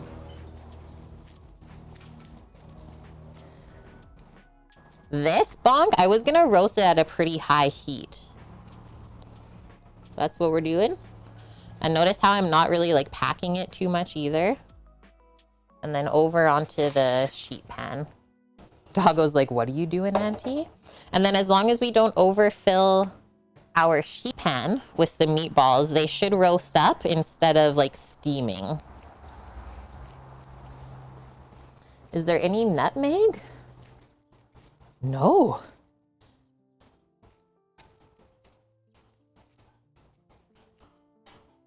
We can sneak a bit into the sauce though when we make it and spice up the sauce a bit more that way. Is it never called for any? Bite-sized is the Swedish way. And then I'll also say, we know that when we cook stuff, especially in a dry heat environment, is it will shrink in size. So always remember that. So don't make them too small. More garlic, Omat? Oh, we used 2 massive cloves of the red Russian garlic. I think we're okay. Like I can really smell it right now. I don't think I would put any more than that. Like when you have to cut the garlic clove into 3 just to fit it in the press. Yeah, we ground all of the garlic, onion, and herbs right into the meat. We're letting the meat grinder do the work.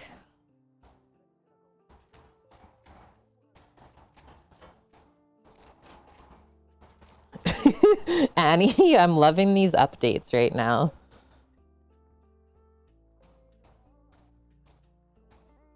Asteroids have been moving through space for billions of years. What keeps them moving? The forces in space.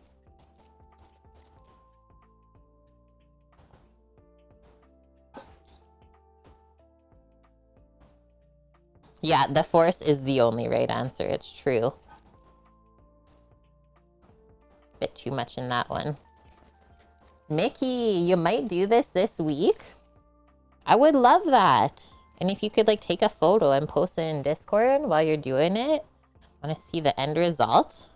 How is your Sunday going? Did you have a Sunday roast today?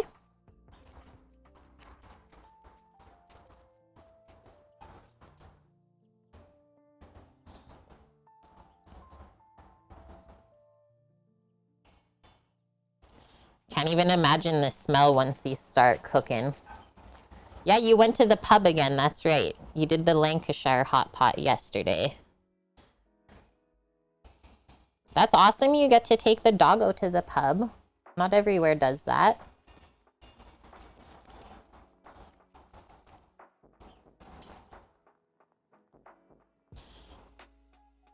We're gonna make a bunch of meatballs. You know what would be good to use these up for leftovers? We were talking about meatball subs the other week, right?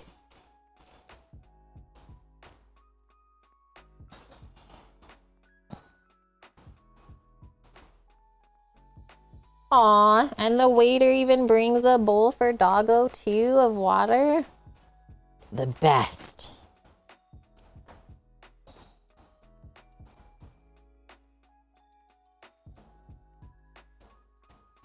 Yeah, doggo's welcome. Free pint on their birthday. That's a pub dog.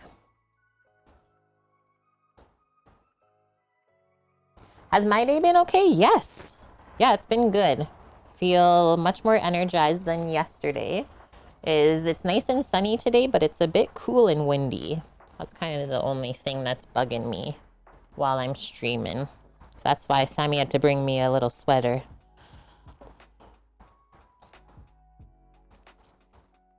You had rain again today? Yeah, luckily no rain. Just a bit of a breeze. Yeah, like the cat cafes. If there was a dog pub, I'd go there. And hi, Frankly Delicious. No worries, Vune. I know that life happens. I always tell you that. So please don't feel like you have to apologize if you're not able to be around. I understand fully. Things both good and bad. And Vune, if you need to talk about anything, give me a message. I'm around. I hope you have a wonderful rest of your weekend. Yeah, hugs, Vune. We got you. White Dove, you're willing to share some warm weather with me? Thank you. I will gladly take it. Open arms.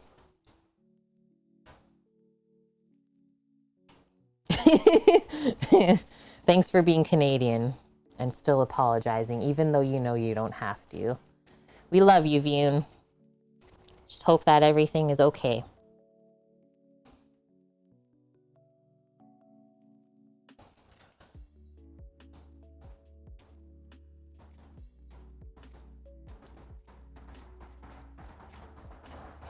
That's adorable, FCB. The doggo was actually drinking beers with its owners. Yeah, we'd happily throw meatballs in your face.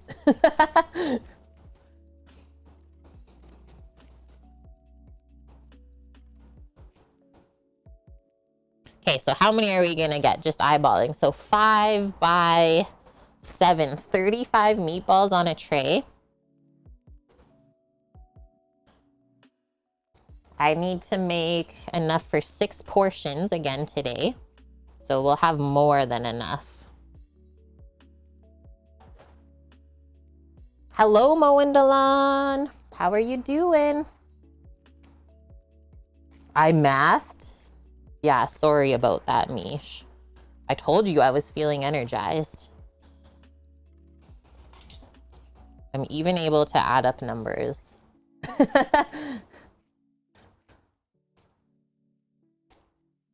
So good, Vune.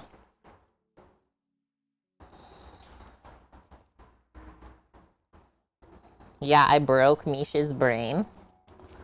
So Starting to build more food for friends? We are.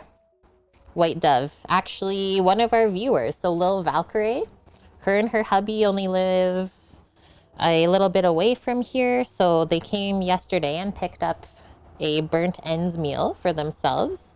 And then they also asked if they can get in on this Sunday meal too. Yeah, the only issue right now is our small fridge that we're making do with until the new one comes. And then we can really ramp up. So yeah, maximum amount of people I can really cook for now at any time is about 6. Whereas with the normal fridge, we used to do like 20.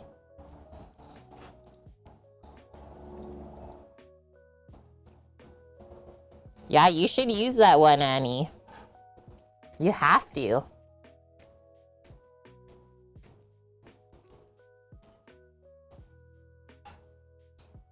And so what? I'm spacing these about an inch apart. I think that's good spacing.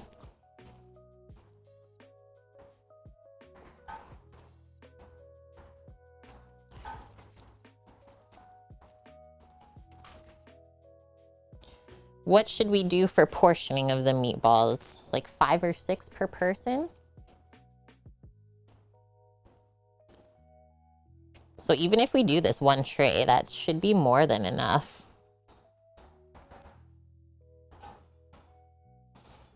And then maybe we can just freeze this mixture. I could see this being really good if we turn it into like sausage patties. So flatten it and make a breakfast sandwich from it. Put an egg on top. Yeah, Posh. If you put it in her dish, she would drink it. But if you showed it to her in the bottle or can, she would turn her nose up at it.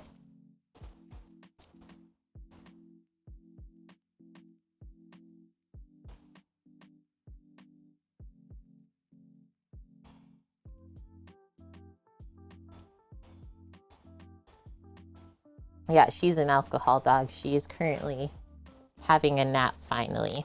I put her to sleep with the meat smells. This is perfect weather though to be working with ground meats and butchery outside. Perfect chill in the air.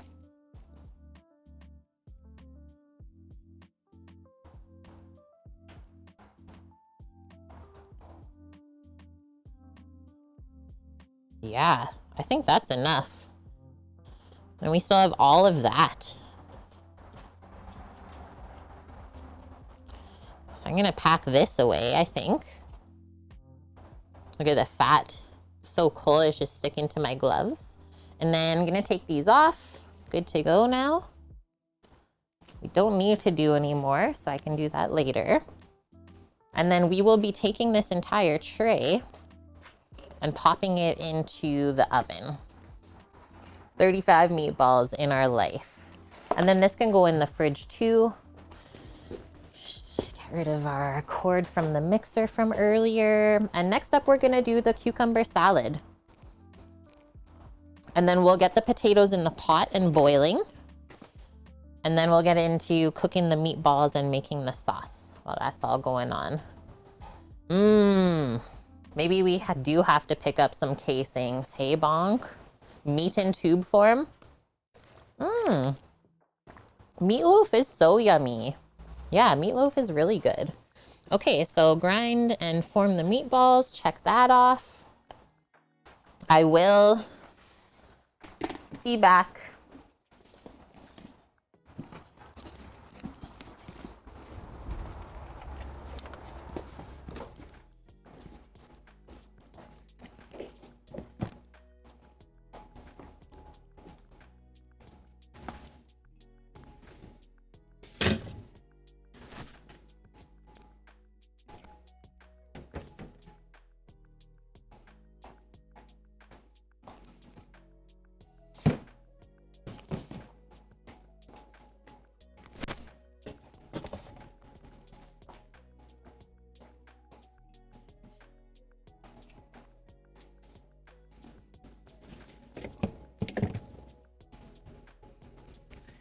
this even fit a sheet pan?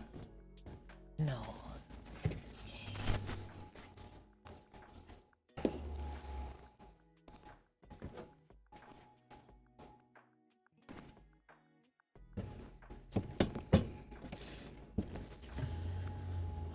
Cucumber.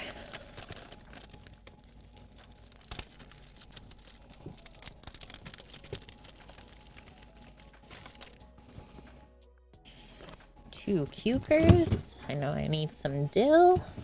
And I don't know what else.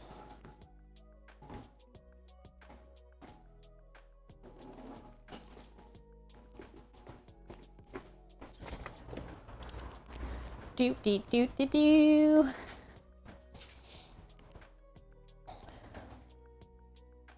Okay, Swedish cucumber salad known as pressgurka. Pressgurka. A quick pickled cucumber side that's a classic accompaniment to many dishes, from seafood to roasted meats, and particularly Swedish meatballs. Whenever you have them, they are easy to make and a delicious sweet and sour flavor.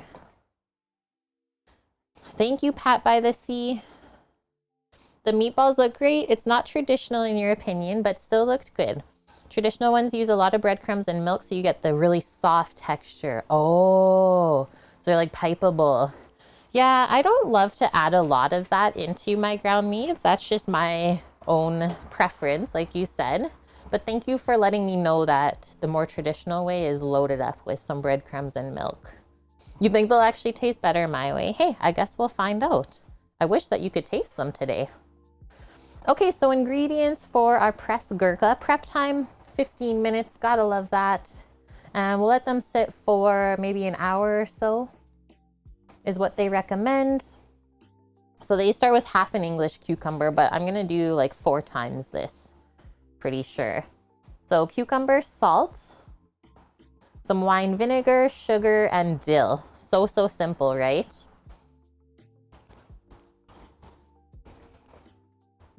So you got the dill, you got the cucumber, got the salt next to me. And we'll probably add a bit of pepper too, just because why not? And I just have to go grab the wine vinegar. And so the gist of it is we're gonna thinly slice the cucumber. Is you can either do rounds or like half rounds is a moon shape. And then we just mix everything together. That's it. So they do a little bit of a brine. Is they kind of salt the cucumber first and then drain any extra liquid, and they make a brine with water, vinegar, and sugar and kind of warm it up until the sugar is dissolved. And then you add that to the cucumber. Interesting. There are a million recipes. There is, isn't it? And like, it's all kind of dependent on what your family has done over time too. So let's practice a bit of knife skills. We'll get these sliced and salted, and then I'll go grab the vinegar and we can make up the brine. Oh, now that I cut through, I guess I have to commit to the half moon shape. So there's that.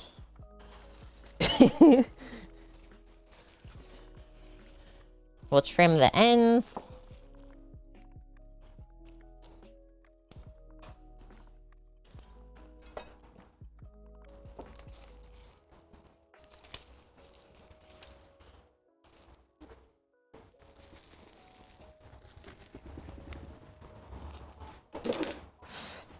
Just the wind blowing dust in my face. And then it's always easier to cut things if you put them flat side down onto the cutting board. Trim that.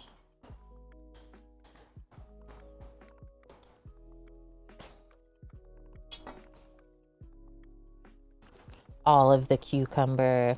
I really like munching on cucumber salads, especially if they're already pre-prepped in the fridge. So that's why we're making a bunch today. It's a big, long English cucumber, hey? And we're just gonna go through nice thin strips all the way that way. Keep them consistent so they all kind of quick pickle at the same rate. And the thicker you slice it, the longer it's going to take to get it marinated through.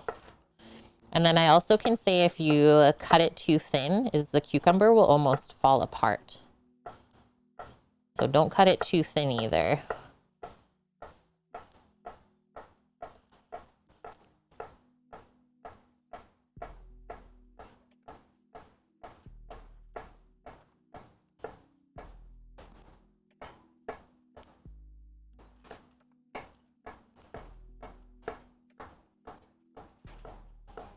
And if you have a mandolin at home, you're more than welcome to use that to slice these. I'm just going to use a bench scraper to pop those into the bowl. How long can you store this? I don't think I would store it for more than a day. Miche, just because they start to get mushy the longer they sit with the brine.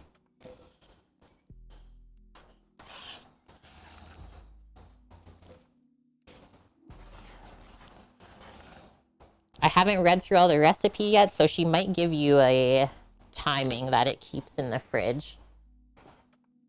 A Swedish Osthyvel? Osthyvel? Is that a slicer? Do.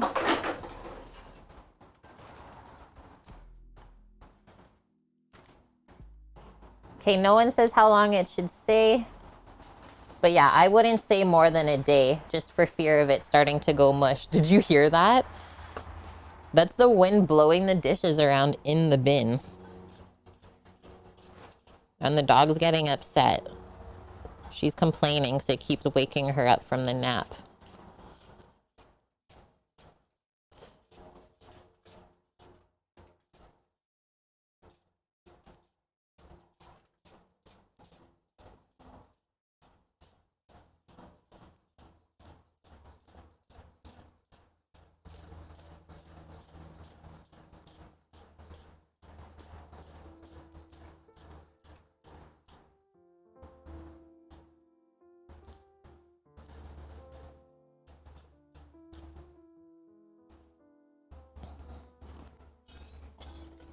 It's been windy there today too, Mickey. We're sharing the same weather then. Yeah, a cheese planer. Okay. So kind of like a mandolin then. Okay, so we are told to salt these now.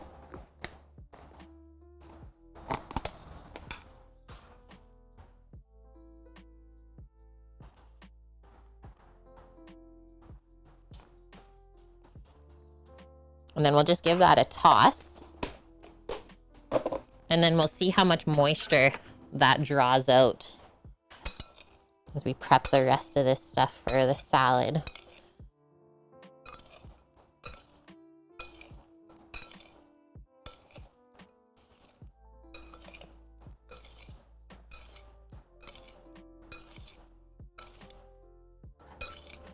And yeah, we make like a sweet sort of vinegar brine to go with this.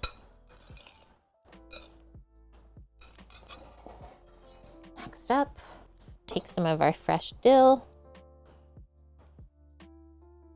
No skimping on that either. Oof. Actually quite a bit of dirt in the bottom, so I'm just gonna cut that away. Look at all that. No, thank you. We don't need to eat that.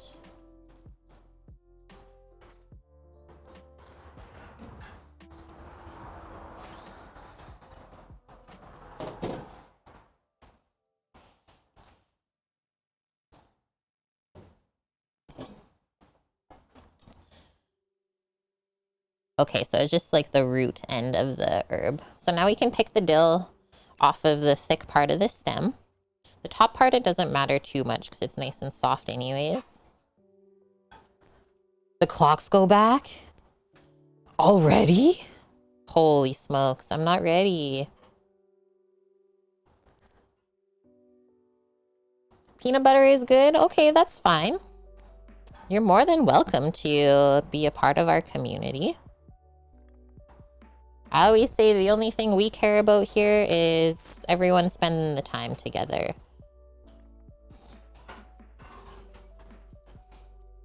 And there are also other ways to support your fellow creators if you don't want to do that the monetarily way. Is supporting us by subscribing on YouTube or subscribing to our other socials that are free is always a huge help. Spread the word on the other platforms. And if you could also tell your friends, we appreciate that too.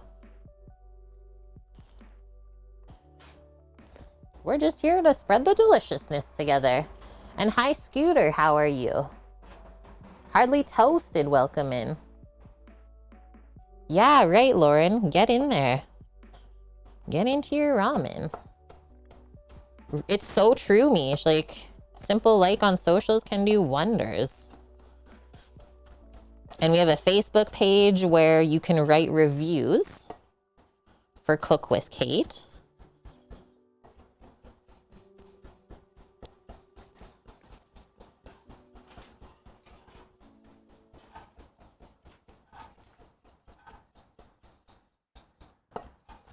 Now I think we're going to leave the dill out of the cucumber for now while we're salting it. We'll just put this in a small container on the side. It says to mix it in near the end, just so that when we drain this out, we don't drain all of the dill away with it.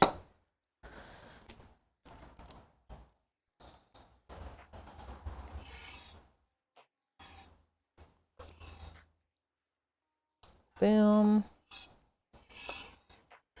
And while this is sitting, we'll make up our quick sweet and sour brine.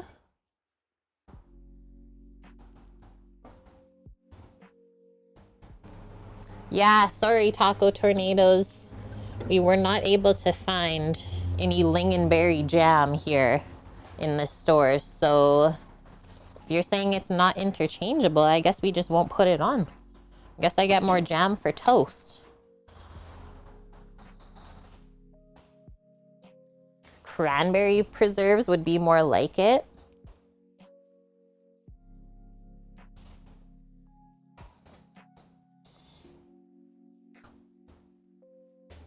It was a wild blueberry jam from a higher end company.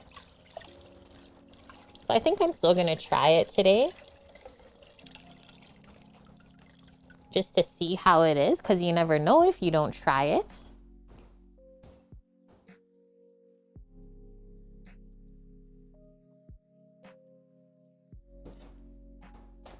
Hello, Atomic, how are you? Okay, there's that. There's that. The feta. Please. Please, Lauren. So, a couple tablespoons of white wine vinegar, a couple teaspoons of sugar, and a little bit of water. Got some sugar here.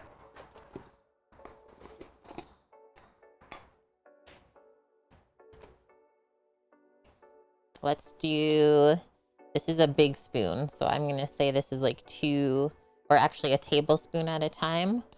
We'll go 1 and 2 of those will be a good amount. I'll just go pour a little bit of wine vinegar into here, and then I gotta go grab a bit of warm water from the house. Let's start a blueberry jam trend. How do you feel about it, Boofle Safari? I know you're in Sweden too. Okay, be right back. I'll bring this dill inside with me too. So I think we're done with that.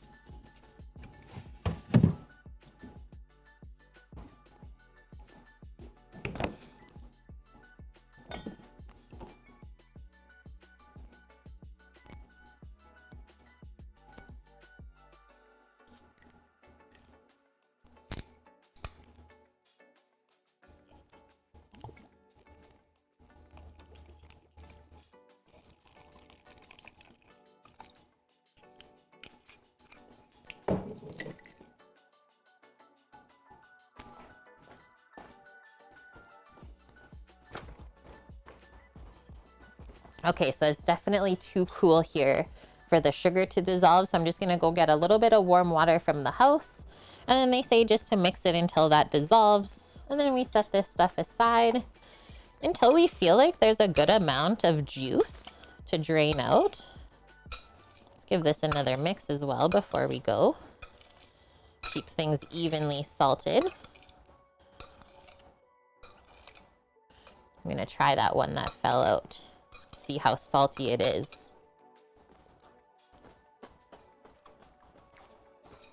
It's actually not super salty, so I'm gonna add one more pinch.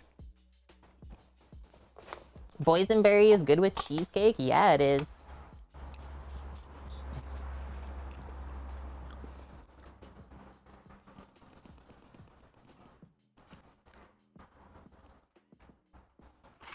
Yeah, we tried to even find, like here in Alberta, we have Saskatoon berries, which are kind of tart and sweet, probably more similar to the lingonberry, but for whatever reason, there's no companies here anymore that make the Saskatoon jam.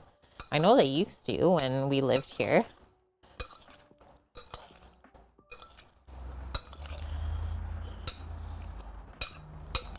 Okay, I'll be right back.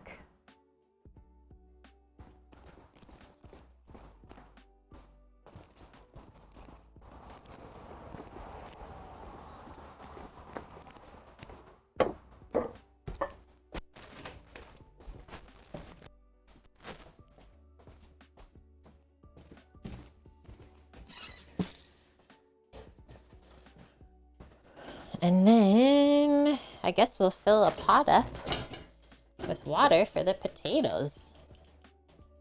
Next,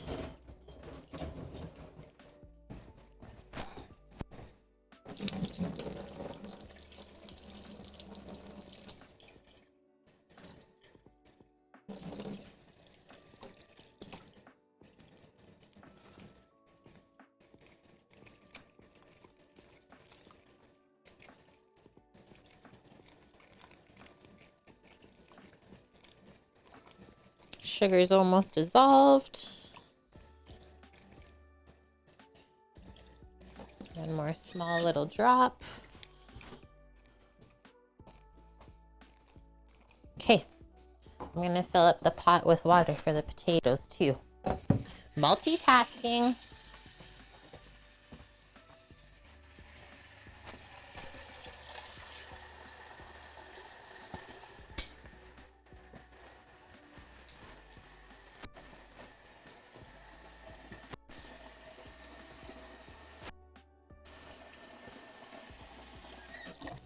Halfway, should be good. So I'm gonna just have to close the door. I ain't got that many hands.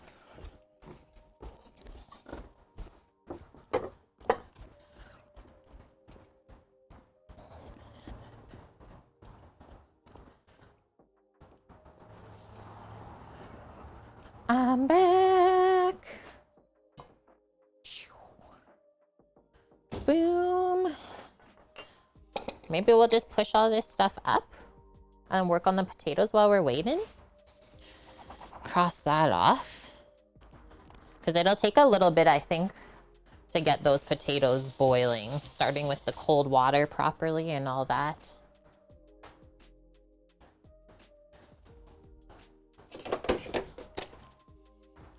We'll go grab those from inside.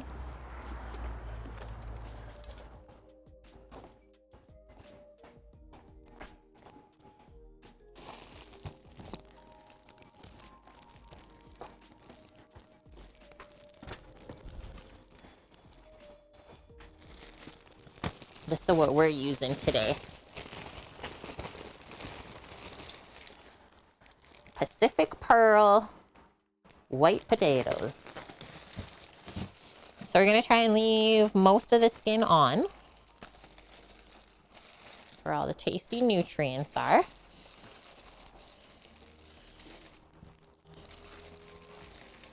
And then once they're cooked, we're gonna mix in butter, sour cream, maybe some whipping cream even. make some perfectly creamy mashed potatoes. 10 potatoes for 6 of us. I think that's a good amount to start. We'll grab our peeler as well.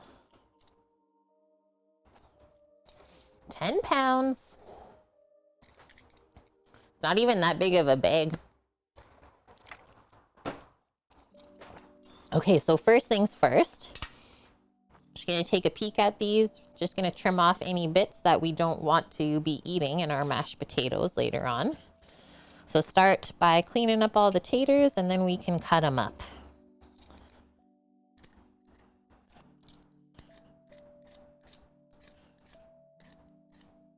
Just take off the bare minimum.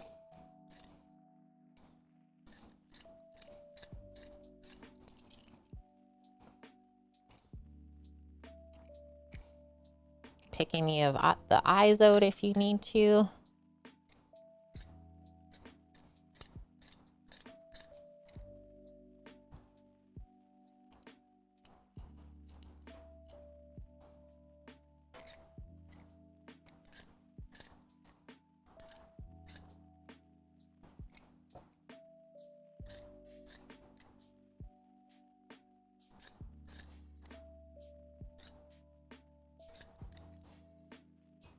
These are some pretty nice clean potatoes.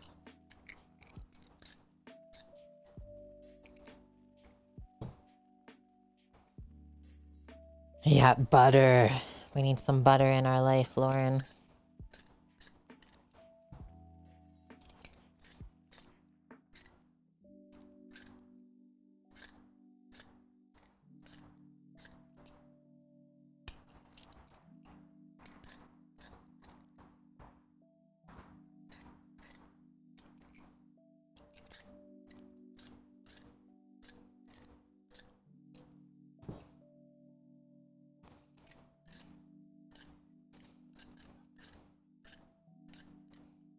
You will notice that the thin-skinned potatoes also get bruised a lot easier than like a russet with a thicker skin. So really any dark spots we have to clear off because that's where it's already starting to go bad, let's say. It's already starting to deteriorate. Okay, there we go. We'll see how much that fills up the pot. Let's get rid of all of this into the compost. They're so clean. Yeah, I don't even, like, there's not even any dirt residue on there. So happy. Okay, now I'm gonna cut this one into thirds because it's quite large. So do that. We'll cut it in half. And then maybe across 3 times.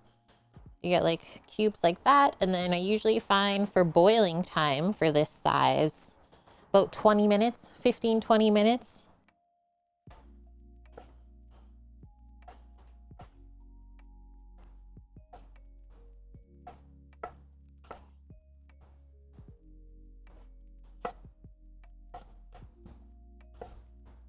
Might take a bit longer on my end though for it, so timing, maybe leave yourself a good half an hour.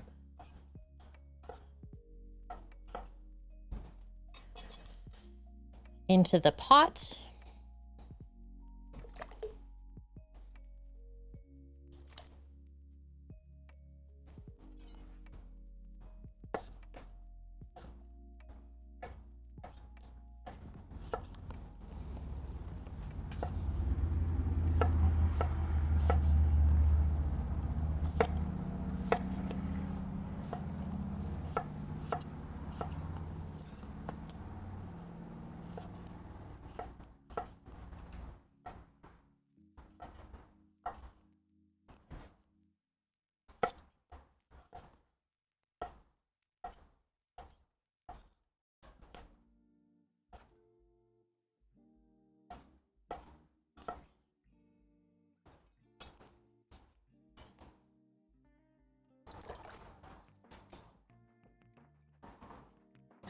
And then I think after this, while the cucumbers are still salting, we'll start working on the little bit of sauce ingredients.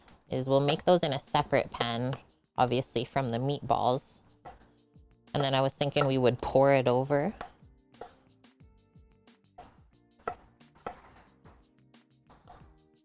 Or we can also just make the sauce in a big pan and then put the meatballs from the baking tray into the sauce for serving. We got options.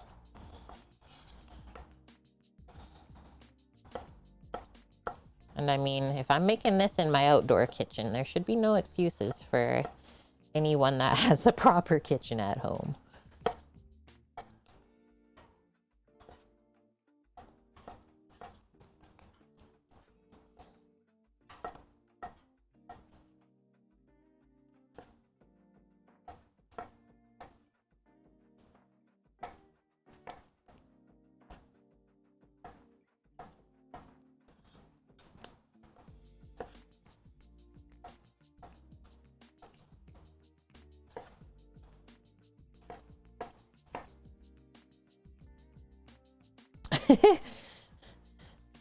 Same place from the shiny carrots? Yeah, BC produce. It's just so fancy, Paloozer.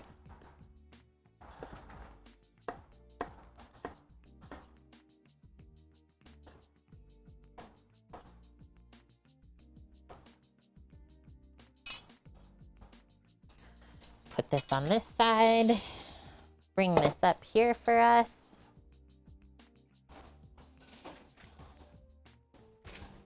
Might have to drain out a bit of water, but that's okay. So we want just enough water to cover the potatoes. Any extra, and it'll take a long time for the water to come up to a boil, and you might end up with potato mush water. So I'll have to pour out just a little bit.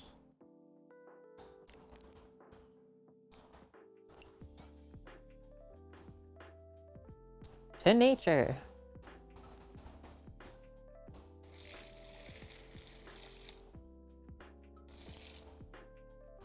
I'm gonna do one more potato.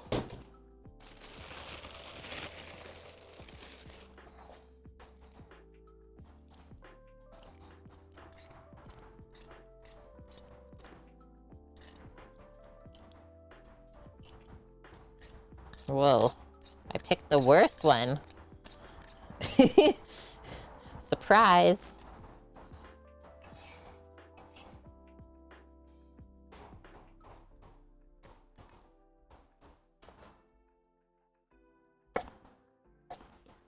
Why so serious? Thank you for the follow.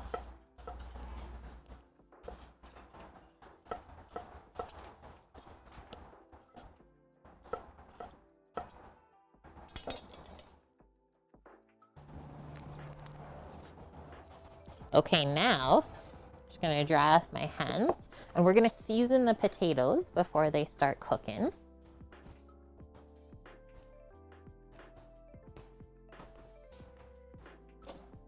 And that way we don't have bland mashed potatoes later on. And it does take a good amount of salt. You can always add more later though. Do something like that. Paloozer. That's hilarious. Okay, now I'm gonna bring my burners up just beside me here.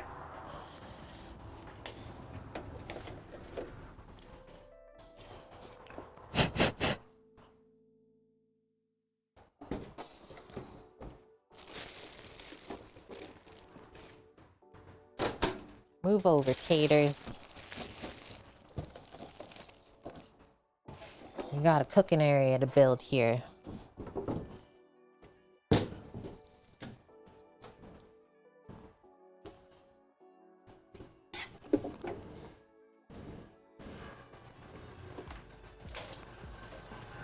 And then I'll also go grab a lid for that pot.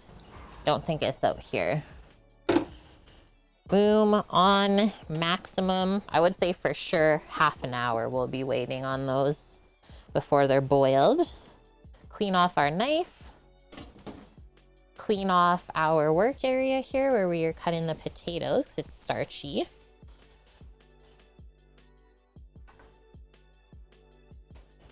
Give that a rinse-a-roo.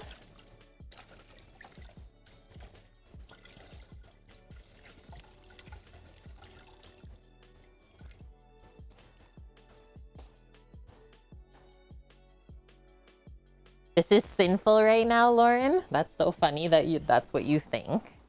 It's okay, Lauren. This is allowed. Okay, this. So sauce next. We've done the cucumber salad. We gotta bake that.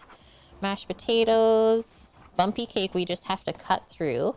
So pretty much good there as well. Let's check this out. Wow. We're getting some juices in there finally. Can you see the angle?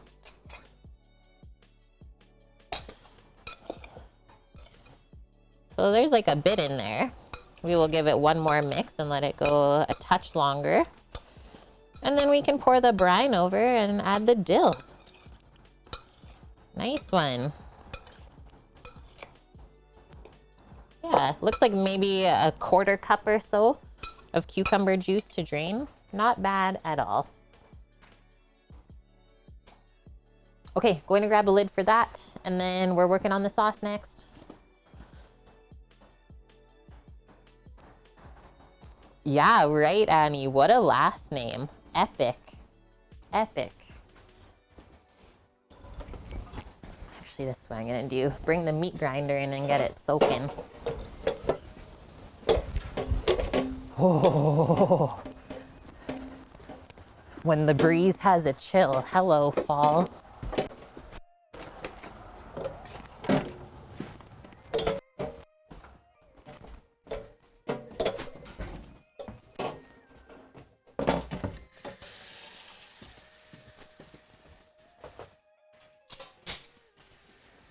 You just gotta turn off the water when this thing's full. Yeah, come on, let's go.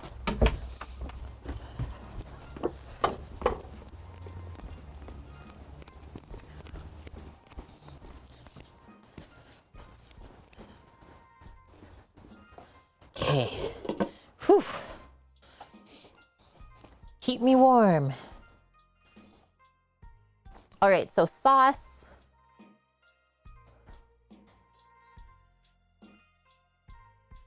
Gravy sauce optional.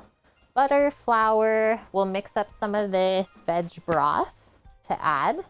A little bit of cream. And then they season with soy sauce, Dijon mustard, salt, and pepper.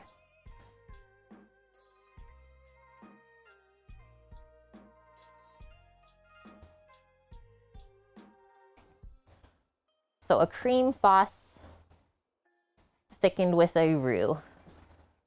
Do I speak French? I'm just gonna say no because I don't speak like a proper French. I took a little bit in school growing up, and yes, I have some French origin in my background, but we never spoke any other languages than English growing up, which is kind of unfortunate.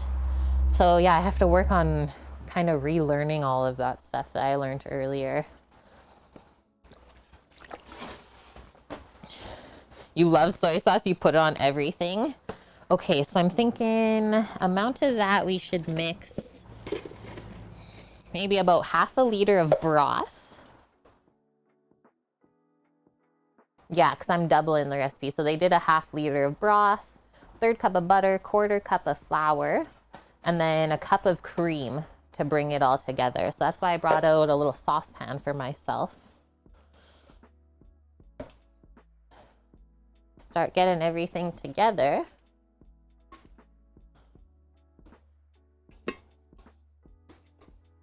Oh man, that's gonna be good. And then I think we're gonna drain this now and then get it into the fridge just so we have a better area to work in. So I'm just gonna hold this or try to do that with my hand, and let's see how much liquid we pour out.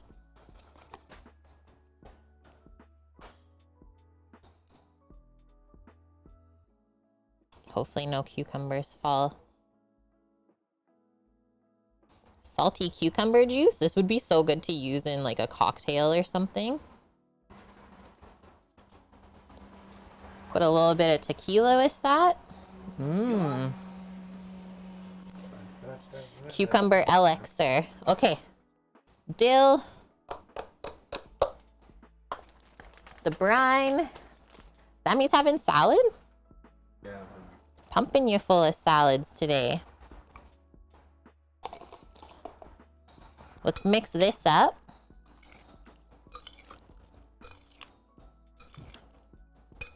Mmm, that smells yummy, the brine. Now it's just gonna marinate. Would be a good shot, hey? Okay, let me taste the salty cucumber water. Could be good for us.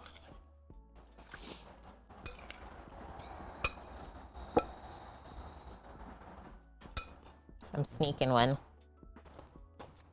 Mmm, that's gonna be delicious. It's so refreshing. Pumped. Okay, ready?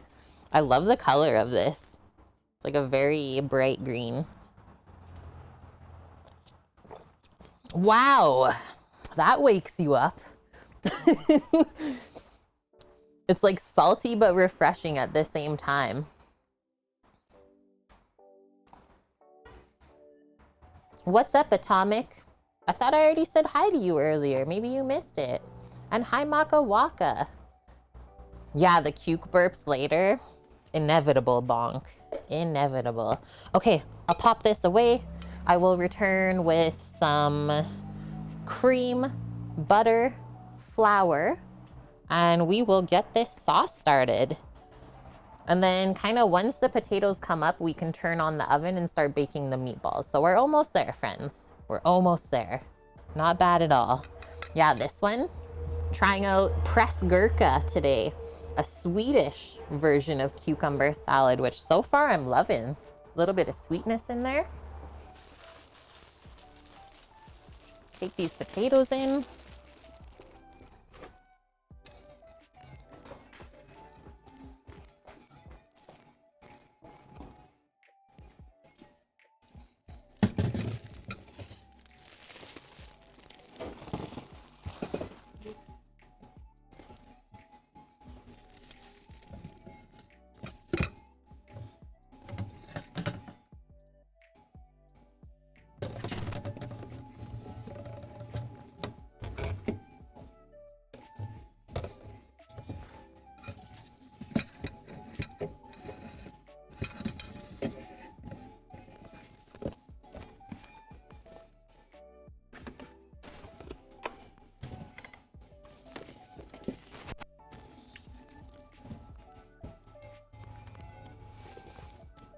Dijon mustard.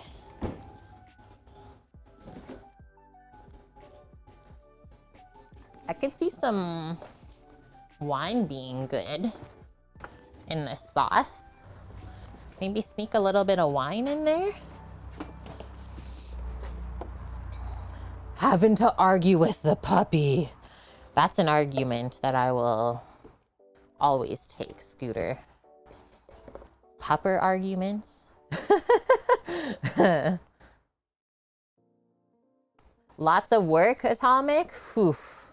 Don't work too hard. And hello, DJ Ashlita. How are you? I don't have raw lingonberries. No, I wish. Okay, I'm gonna sneak up the burner setup here. We gotta learn how to make the sauce together. Slowly. And then we can also watch the taters the whole time too.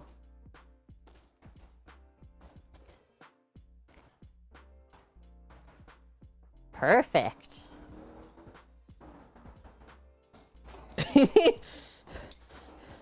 Burners are full. There's that. We will measure out our butter first and get that melting. And then I'll go get a little bit more warm water to mix up some veg broth. And away we go. Oh no, Mish. Doggo's a sneaky underwear stealer. Used to have a friend in high school that their dog did the same thing. So bad. Just destruction. Welcome back, Wilson. Yeah, better not serve this to anyone from Sweden today. Good thing I'm not. Phew. I know I would get in heck. I know it. Healthy amount of butter here.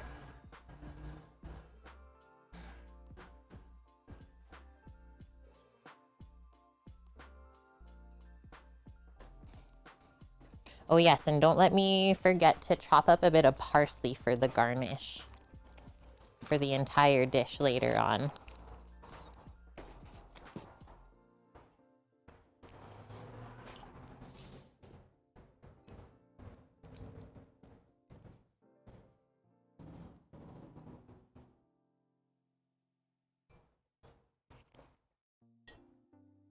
Okay, turn this on just low. And then I'm going to get 500 milliliters of warm water. I'm not even going to mute it. This recipe is better than IKEA. Phew. Top meatballs with Swedish fish. The blue ones. Paloozer. Don't make me meme stream. I will do it. No, I love it, Frank. I love being bugged by, like, the proper Swedes. We need this. This is gonna make a lot of roux, won't it? But we are making enough sauce for 6 people today, Buffalo Safari, so I'm not too worried. We just won't add too much flour so it doesn't get too thick. Okay, hold tight. I will be right back.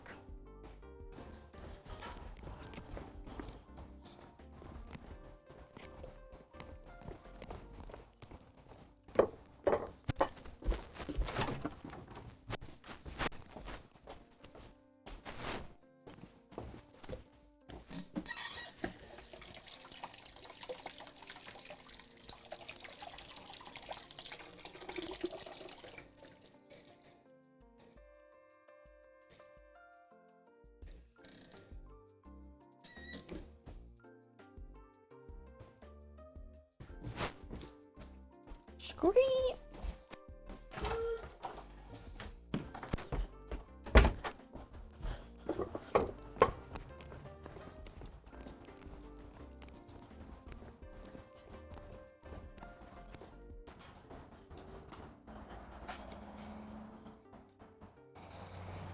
Okie doke. So this, what is it?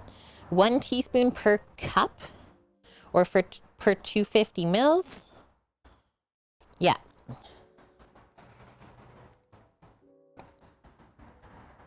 Do we need a meatball command? No. A nice Nike. You're almost done inking. Can't wait to see how that one turns out. Yeah, Sam can't heckle. Somebody has to. It's true.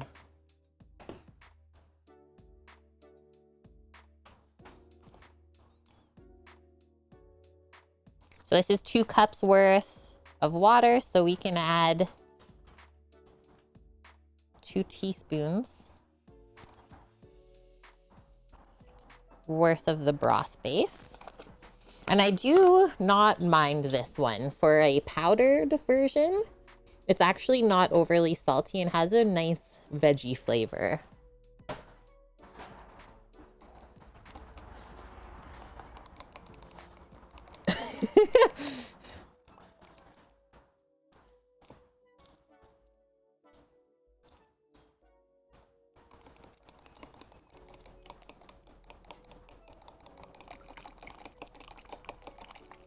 Mix it up and get rid of the lumps without splashing yourself in the face.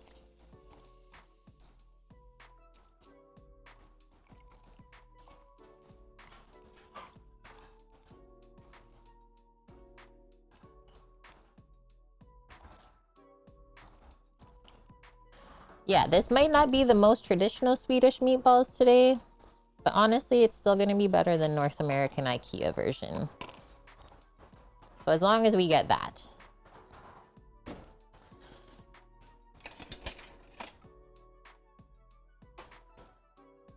Leftovers are in order.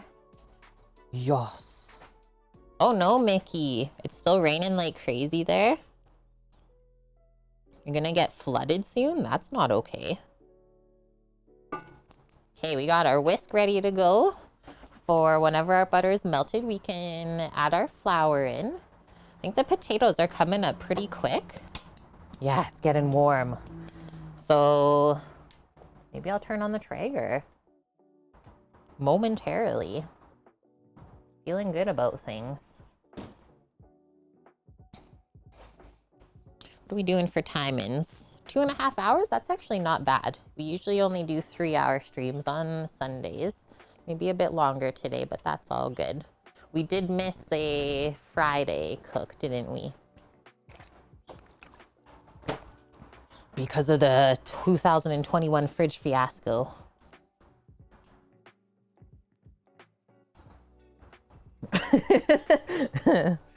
We'll always remember this.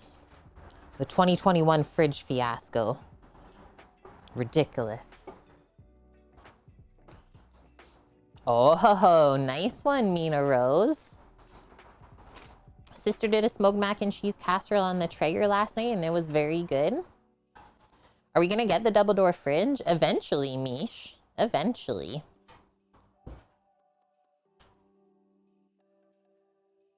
And Sammy's asking if we want to play games tonight. I was planning on finishing up editing the YouTube video. That's up to you. Okay, I'm turning on the Traeger. Let's bake those meatballs at... What am I feeling? I mean, yesterday when we turned this on to 400, stuff lit on fire, so I don't really know what to do. Let's turn it to 400 and see if there's a fire.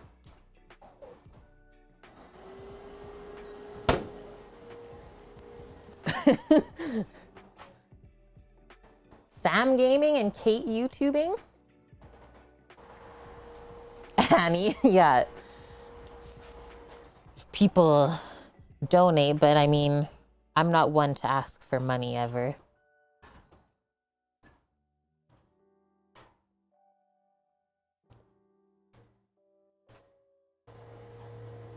Everything will happen in time, just as it should. And that's all we really have to go with. That's what the mods are for.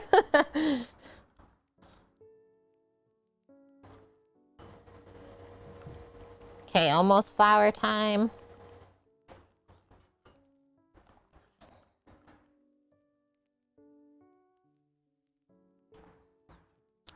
I was gonna say, even if you do a gaming stream beside, probably still distract me. Put on the blinders. I'm like a cat, totally. You just see my hands start moving in towards the keyboard.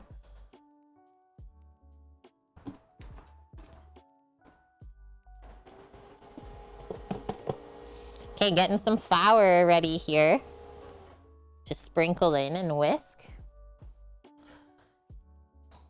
This is what's gonna thicken the sauce.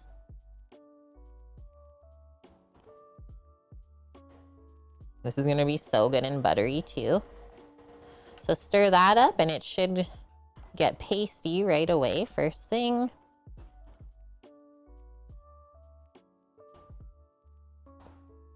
The more stiff you make the flour and butter, the thicker your sauce is going to be.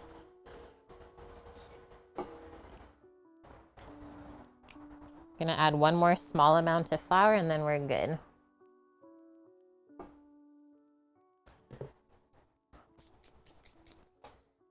Sam, Lauren is saying if you want to play Fortnite later, show some kids what's up.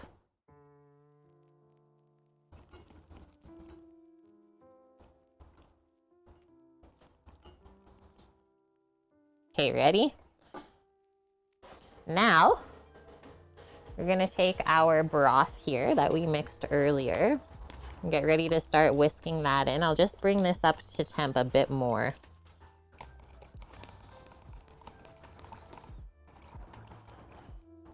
I want to see those bubbles happening, so that's looking better. I'm gonna come in just a little bit closer. Maybe if we switch this to the other side. There we go. Get a better view. So now we got some bubbles happening. We're cooking the flour and the butter just a touch. And then we slowly add the liquid in so that the flour doesn't cook into lumps. Because we don't want a lumpy sauce at all. I think the roux should be browned. The more you brown the roux, the less thickening power it has. That's up to you. They did also recommend using beef broth for this. I'm just gonna keep it natural. And veggies.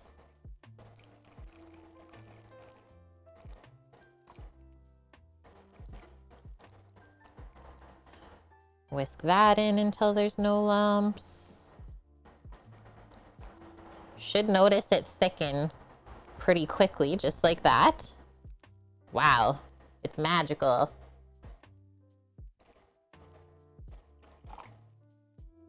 Again.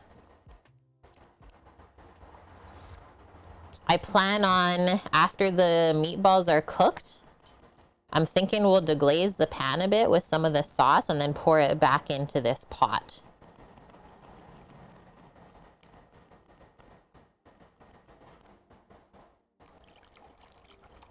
And there we'll get the nice meaty flavor and also some color, right? Because this is going to be pretty beige without having any of the drippings going in.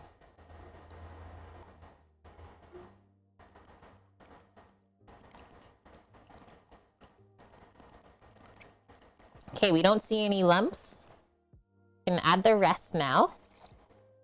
Rest of the broth, so that was 2 cups of broth. And then we can add a little bit of cream. Yeah, thick.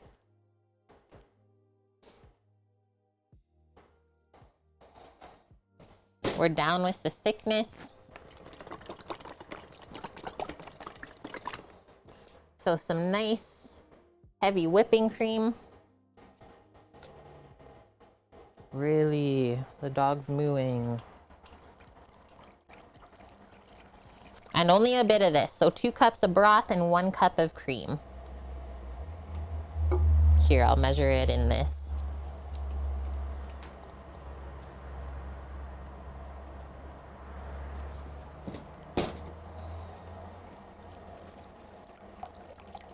And so as this comes up to a simmer, is the flour actually wants to stick onto the bottom of the pot. It'll kind of sink back down, even though it looks like we've fully mixed it in.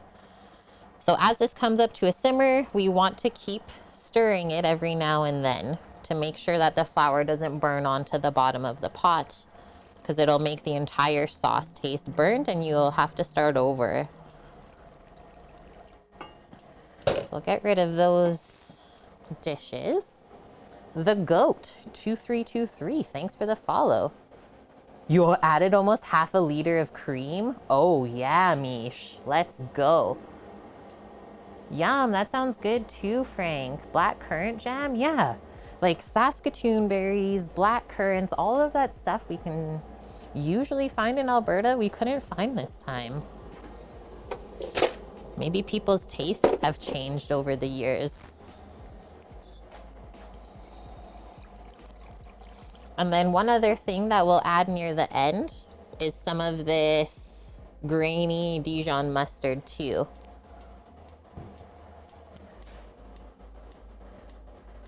The only 100? Nice one, Annie. Well, you gotta be doing something right then.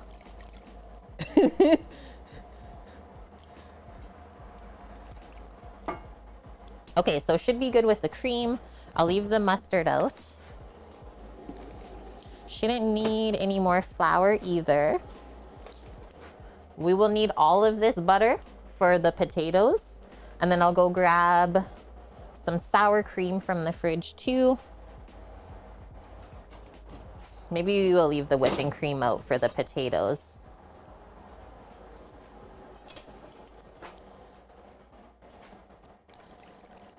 Give that one more stir. Okay, I'll be right back. Watch the sauce. Did I add any soy sauce? Not yet. Not yet. I will bring that out too. Either that or Maggi, right?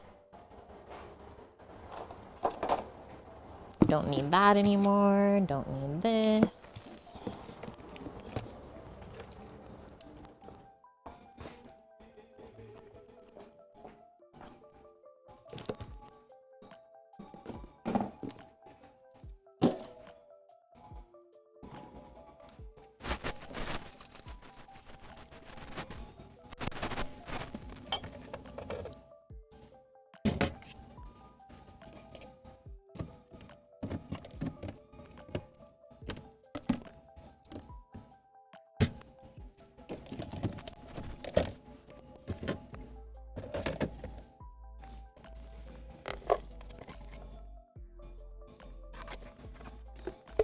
Guys, the fridge works good. The sour cream's frozen.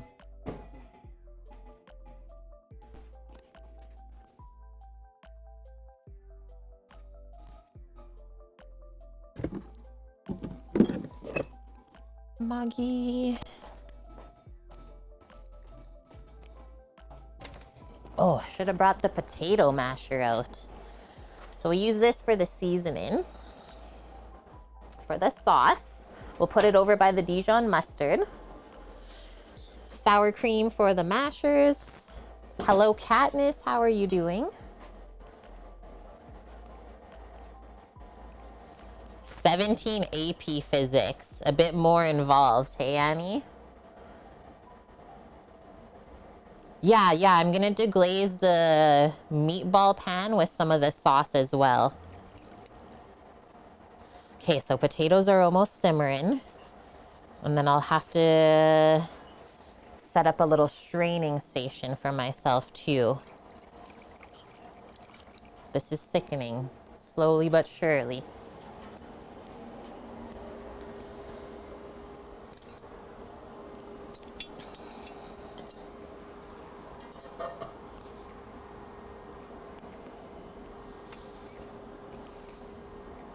Okay, got the colander.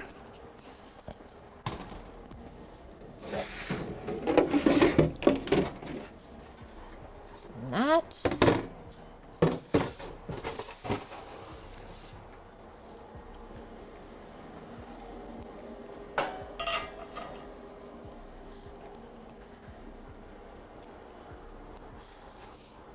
About to head off. Oh, 5 a.m. Yeah. Sammy's working early tomorrow too. Hope you have good rest tonight, Mickey. Thanks for hanging out with us. And look forward to seeing you again.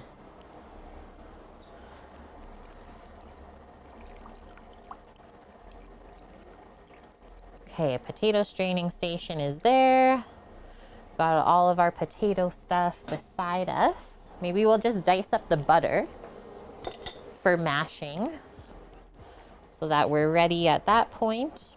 Just move this up a touch so we can work in front.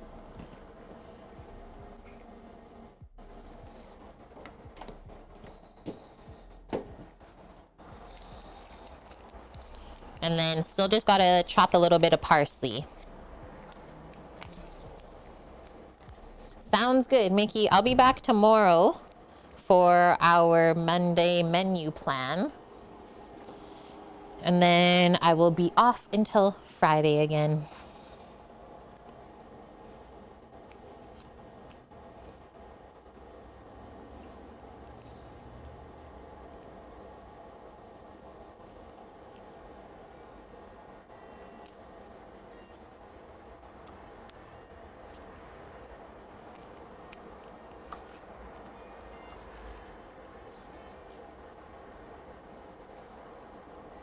So that will make it easier for the butter to melt into the potatoes when we're mashing.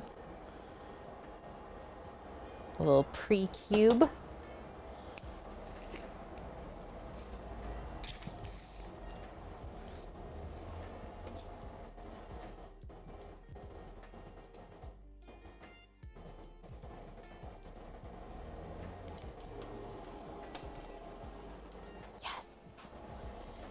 simmerage.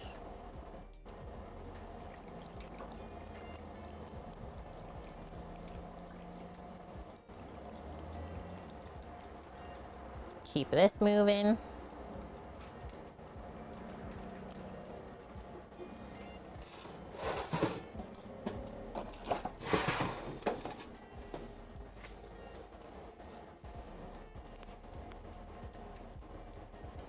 Get our parsley garnish, and then I'll bring the rest of that inside. Keep it fresh. I'll bring these two things in. Oh, chickpea fritters. Yeah, I've made that before. Yeah, they're really yummy. And you liked it too? Were they called panisse? Panisse? Funny French word. Have I had salmon croquettes before? I've never had salmon croquettes, no. I really love salmon though. And it is delicious with potatoes. I could see that being awesome. Okay, potatoes are finally boiling.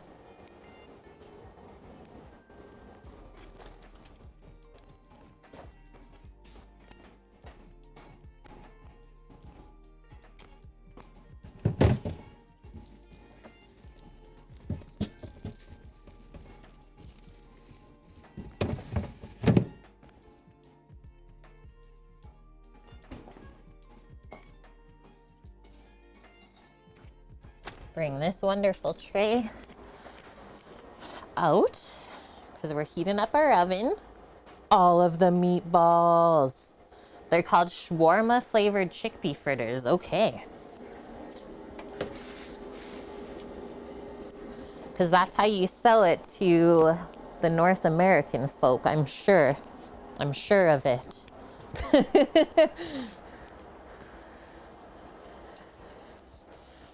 Okay, I'm gonna pick the parsley just off of the stem here in front while we're babysitting our stovetop things.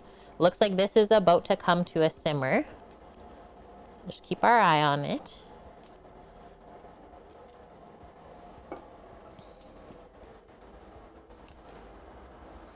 And then once the meatballs are in the oven, I'm thinking about 15-minute cook time at 400 degrees Fahrenheit.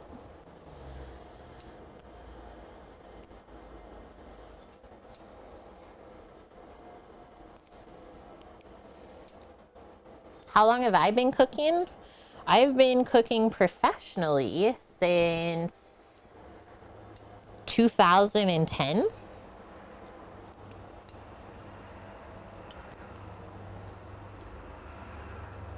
Graduated culinary school in 2012 and have been cooking ever since. Worked in a bunch of different restaurants until I decided to start doing my own thing here. And yeah, we've been cooking on Twitch for over 3.5 years now. That's also crazy to say.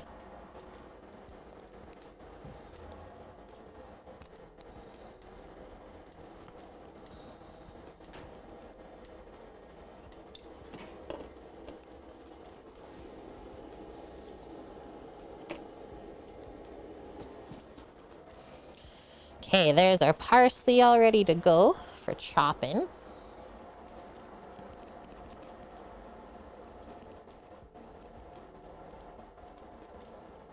Our sauce is thickening nicely. It's gonna be so yummy. Gordon Ramsay, where are you at? I would love to cook with Ramsay one day. Maybe I'll aim the steam over this way, away from the cameras. Woo! Welcome to Kate's Soup Kitchen. That's how I feel right now.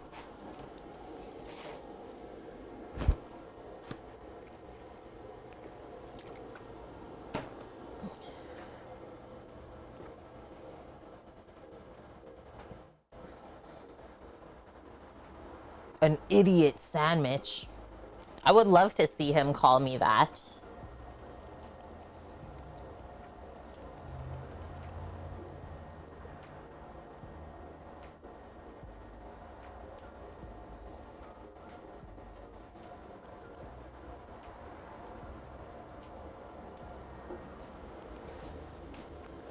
Or a donut.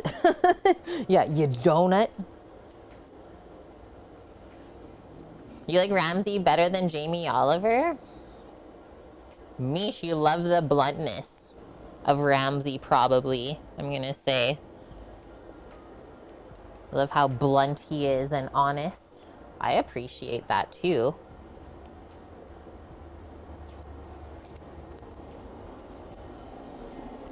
Okay, oven's at 320. We're almost there.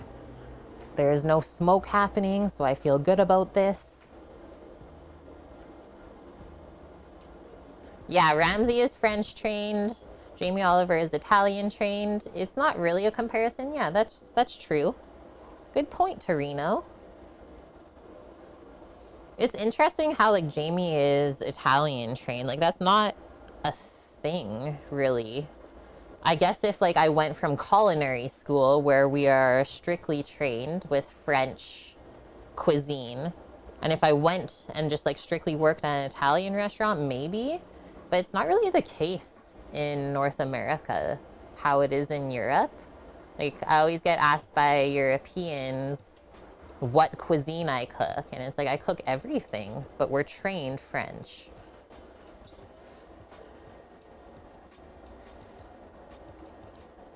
Guys, Doggo's having bad dreams.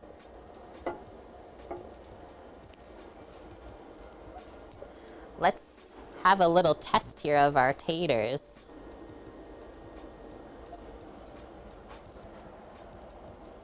Oh. Almost there. Couple more minutes and we'll be good to go.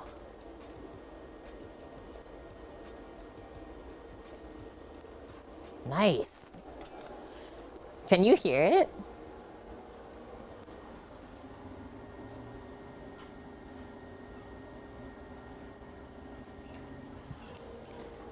She's running, Mish.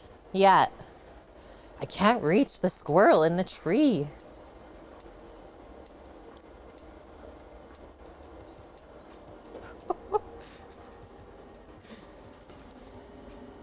It's okay. Just whispered. It's okay, Pooer. It's okay. Okay, oven's good. So I'm gonna pop the meatballs in and maybe I'll set a 10-minute timer. Feeling like that's gonna be the halfway mark.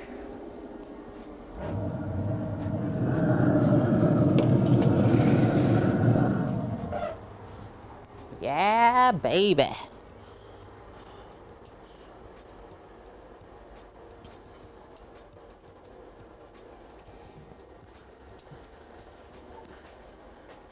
Yeah, she never shared any meatballs with me. Is there any Native American restaurants in Canada? There's a couple. I'm really unsure of the restaurant scene here where we're now living. So we haven't really gone out too much for eating out. But like Torino said, there's been some Indigenous restaurants popping up in the last 10 years. It's not a... I feel like it should be more popular though. And I wish it was. Because really, that is true Canadian cuisine, is how I feel about it. Okay, so this is just coming up to a simmer, thickening up perfectly. So, so nice. So now I'll just turn that down, lower heat. And then we'll wait a few more moments on the potatoes and I'll strain those. And then we'll get rid of the burners. Finish up our parsley. Away we go. And then we actually get dessert today too. We'll cut into the Bumpy cake.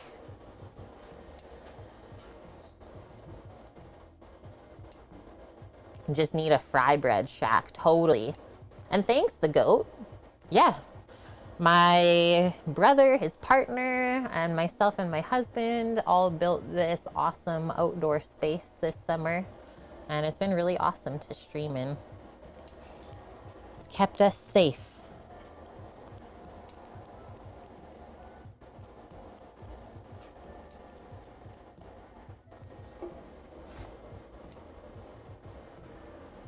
Yeah, you don't really ever say Indian or Native for Indigenous people. I feel you there, Torino, and thanks for clarifying, too. Wilson is Native American? Love it. And yeah, that's like how we were taught, right? So it's so silly. Yeah, Indigenous or First Nations.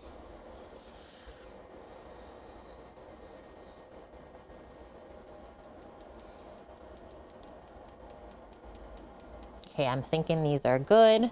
I'll just check one more big potato to make sure 100%. It's all boiled through. We won't have any lumpers. Okay. See how it just broke apart in my hand? Nice, you're Cherokee.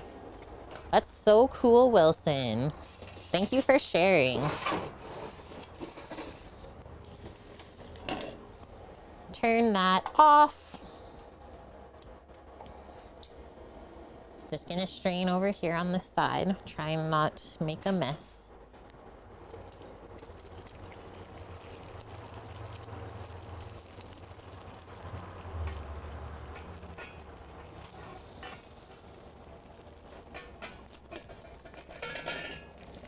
And we'll pop the potatoes back into the pot.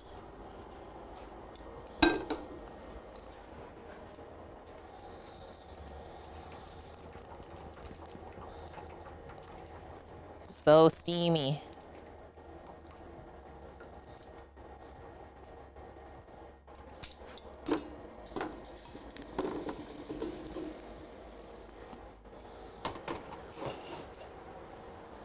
And now, move this back over so we can work together. Oh, poured a bit of water on this side here. I'm just gonna wipe it up. We start with butter always when we're about to mix our mashed potatoes. I also need the masher. So we always start with getting the butter in there first, and that helps them from being very starchy and gluey mashed potatoes in the end. So break that up into there and let it start melting in. We are using all of this.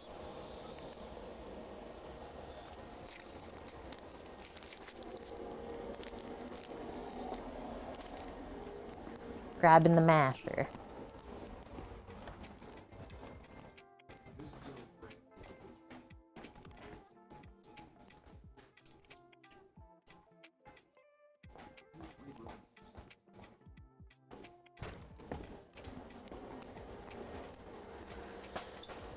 Feta gravy.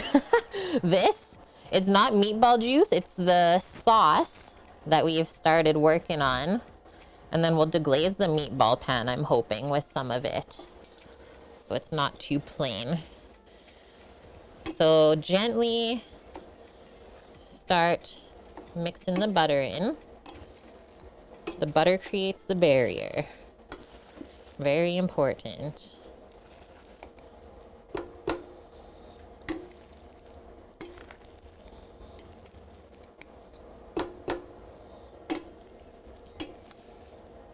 I'm just like loosely breaking up the potatoes too at this point.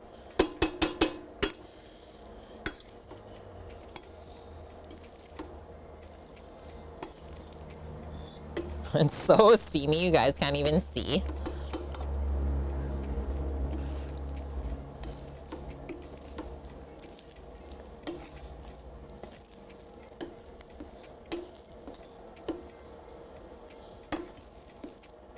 Okay, I think all the butter is melted in now.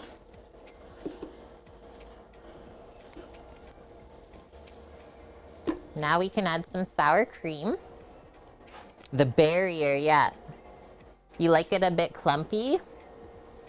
And Frank likes a little bit of white pepper in his mash. Yeah, that's allowed. So I'm just gonna mix up our sour cream. Oh no, I'm out of spoons. Sammy, you gotta bring some cutlery out with you when you come next time.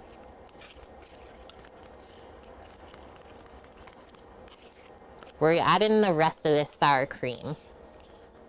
1 cup worth.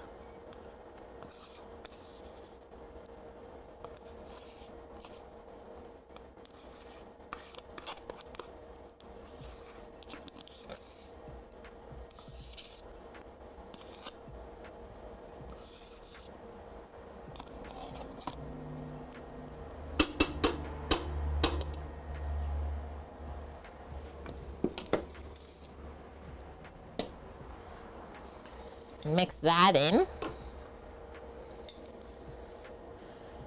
What do I mean by it creates a barrier? So adding the fat to the potato first creates a barrier for the starches so that they don't get overworked and gluey.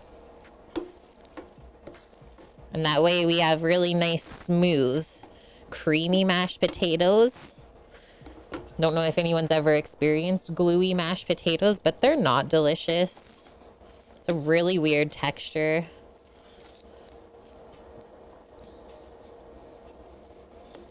So yeah, always start with your butter. Get a much better end product. And then I'm just working to distribute the sour cream a bit more evenly. And yeah, skin on mashers are money.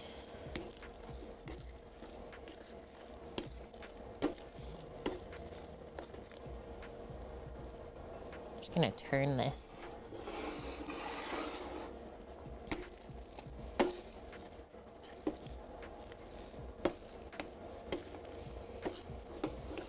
Guys, my arm's getting sore. That means I'm doing it right.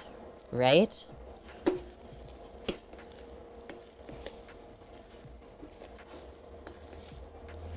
Nice. This is a really good looking mixture.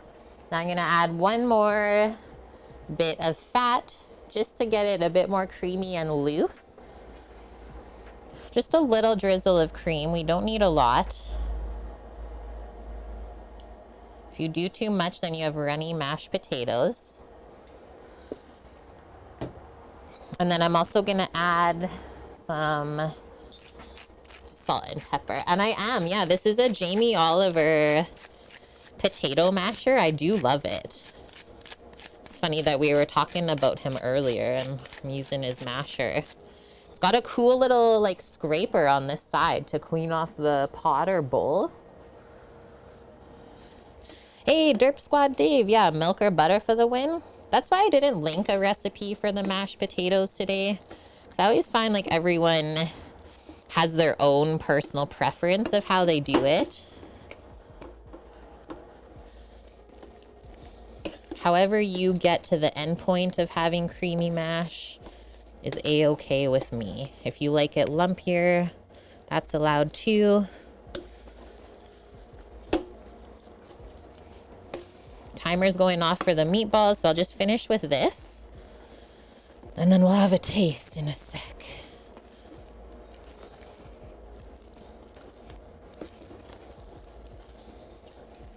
So you can see now that we've added enough fat is we don't have to worry about over mixing and ending up with gluey potatoes. It's just not gonna be a thing. Shiggity checking in here. Oh, yes? Yes, please? Give those a little squeeze. You guys are gonna be impressed with how that looks. I'm impressed. For sure, I'll do another 5 just to play it safe. And if we need to, we can go 10. Okay, grabbing a fork. You always make way too many to Nad of mashers. They're good left over too, though.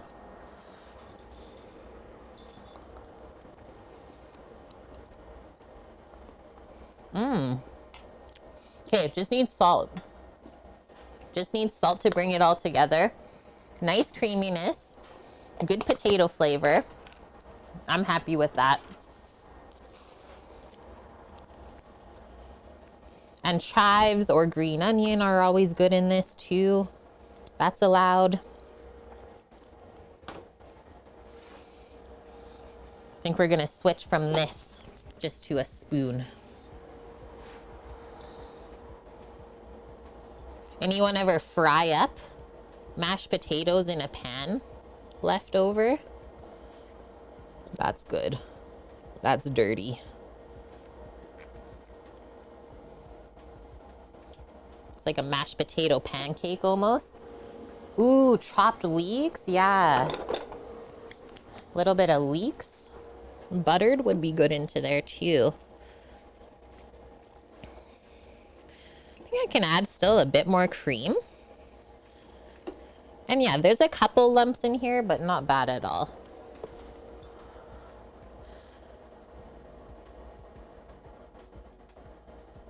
Heavy potatoes. Real heavy.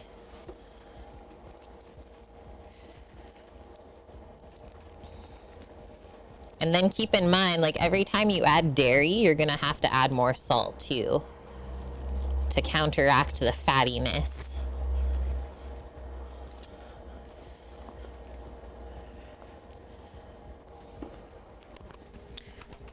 One more taste.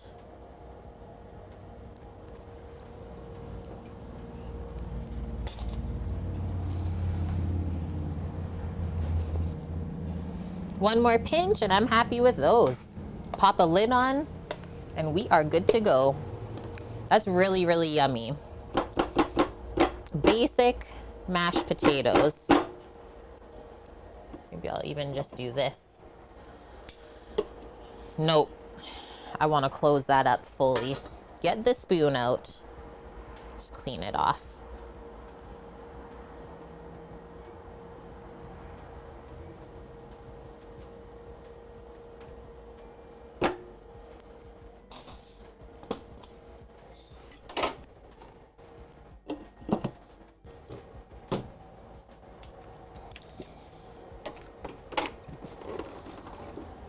Bless this mess. Does anyone have a sign like that in their home? Bless this mess.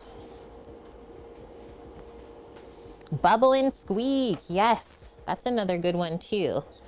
Okay, that. Let's also get rid of this for now. I think we're okay without the sauce being on the heat. It's nicely thickened and cooked. Then we just gotta loosen it up with some drippings. And you know when we start clearing the area that we're getting ready for plating.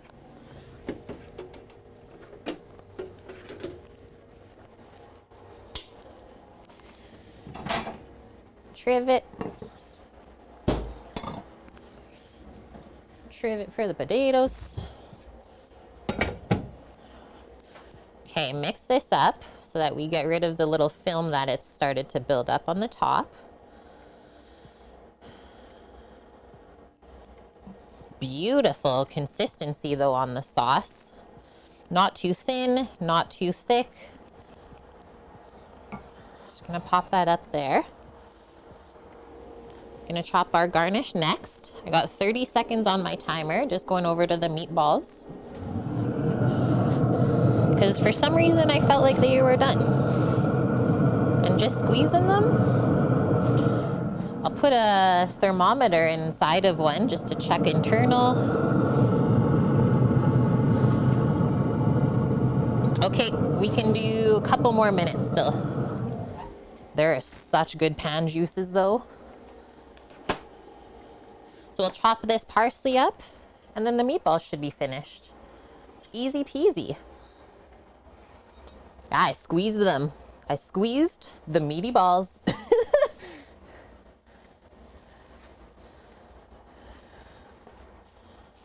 Oh, forgot to turn that off.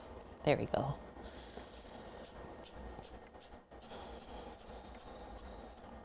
And then once we pour the drippings into our sauce, we can season that up and taste it. Make sure we're happy.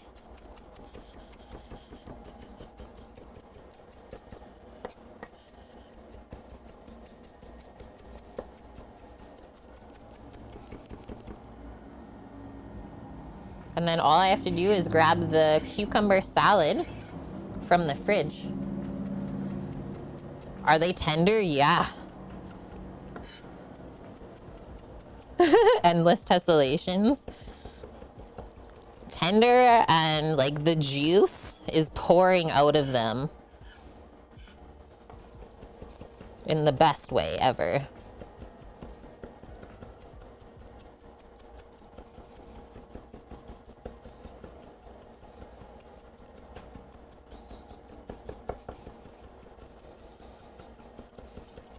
Those meatballs were definitely made with love.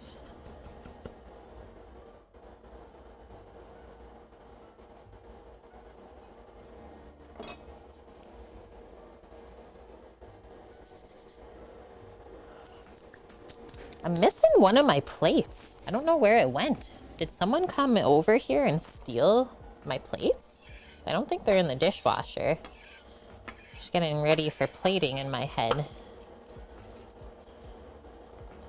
But currently, the one I want is nowhere to be found.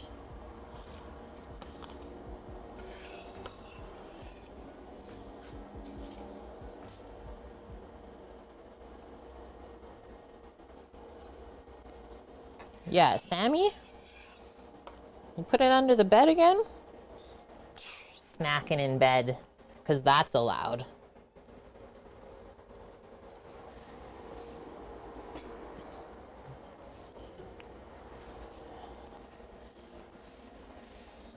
Get the chlorophyll. Okay, ready? Pop the meatballs out and let them rest. And then I will go search for that plate really quick. Test average is 86. I would assume that's high, Annie. Just like going from back when I was in high school. Because I remember some averages in the class were so low. Like maybe 70s. I was like, oh goodness. Okay, can we all just have a peek at these? And say, yeah, those look okay, Kate. Baked Swedish meatballs. We thought that they wouldn't get caramelized or any Maillard reaction. Yeah, they did. So now, I think all I'm gonna do, because all the sauce is kind of on this end, I'm gonna try and hold them on the pan and pour into here. Just let me get one more cloth for safety reasons. Hello, Leo. And sounds good, Mario. Got inspired to make a zombie face meatloaf. I hope it turns out great. Now that's meatball juice, right?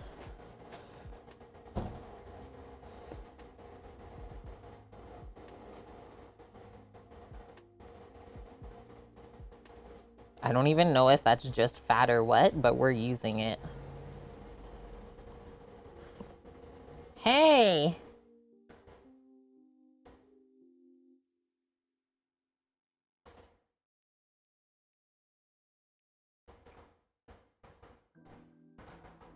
Do they need a sprinkle of salt or anything like that over? A bit of salt? Okay.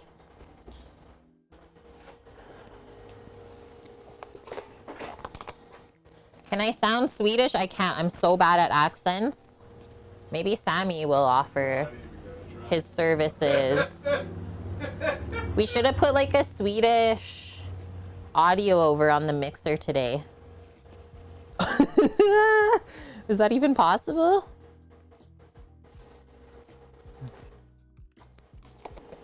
Was the flavor okay though? Yeah. Okay. So mix this in. Oh my God. What? Is that even gonna mix in? And then we gotta add a little bit of soy sauce still. Maybe some salt and pepper. Yeah. That was dirty. I didn't think that the fat would mix in. Oh, yes. And also, just cuz. That is going to be good. Yeah? Yeah. Just play Swedish House Mafia? That is not what IKEA tastes like. I wanna know your name. You just killed me. Could you at least do that? Okay.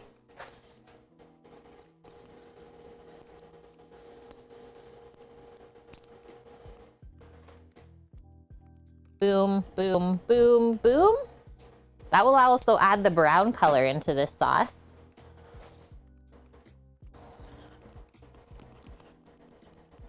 You don't even think about it, Fly. We did not come this far today to have you wreck it all. Yum. I love the way that this looks now. Taste. Very important. Mmm. It's like light and perfectly creamy. I think this all together is going to be awesome. Boom. Hey, get out of there. Don't do it. Could you please grab the cucumber salad from the fridge? I just need to find some plates here. I don't know where they went. Your round plates inside.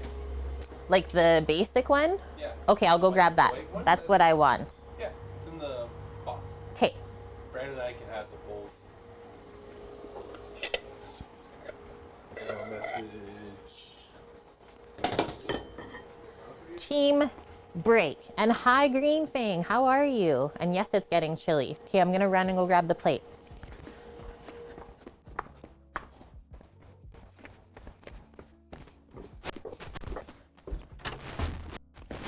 About outside right now as it's cooler fast because the food also cools off quickly.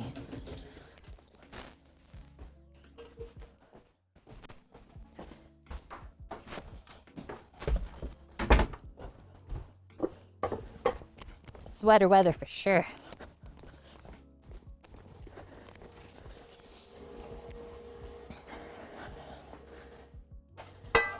Yeah, they must have the other one inside, the ceramic one. What kind of plate is this? I don't know what that question is. Okay, how do we want to do this? I think I'll just move these over for now so we can have a bit of area to plate in. And I think it just makes sense to start with mashed potatoes.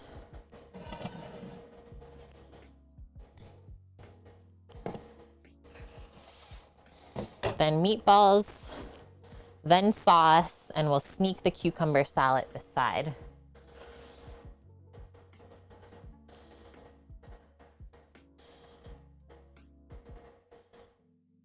Scoop de dupe. I've been ready for this meal all week.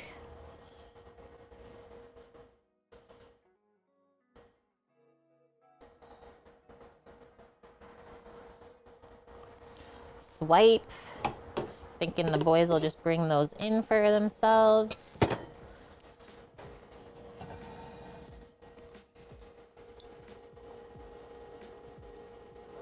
That's not the one. Oh, sorry. Scared puppers. It's okay, dearly.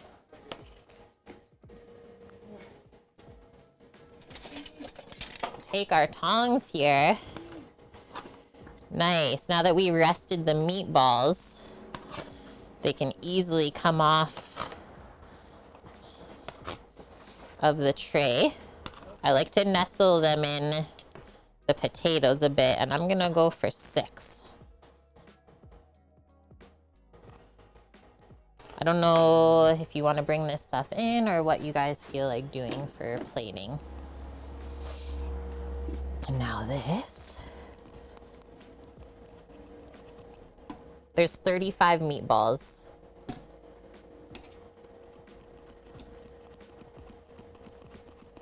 So everyone should be able to have 6. No? What do you mean?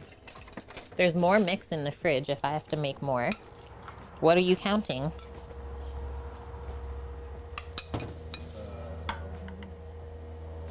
5 apiece. Okay. Ready, guys? 5 of us get 6, 1 of us gets 5. Okay. Gonna let some of the meatballs kind of peek out just to show how nice they turned out.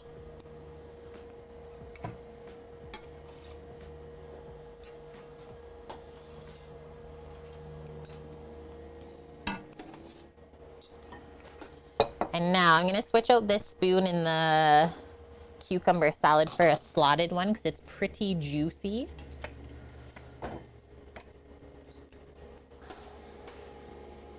The one meatball coated in the sauce there? Holy heck. Yeah, Misha's remembering all this from a few hours ago. She made it for herself. 6 is a good start. Yeah, there's more stuff to ball up in the fridge. The sauce looks way too good on the plate like this though. I don't want to wreck it.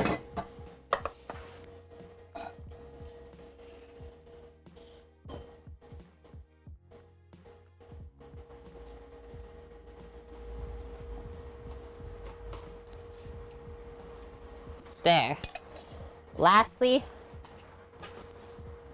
a sprinkle of parsley.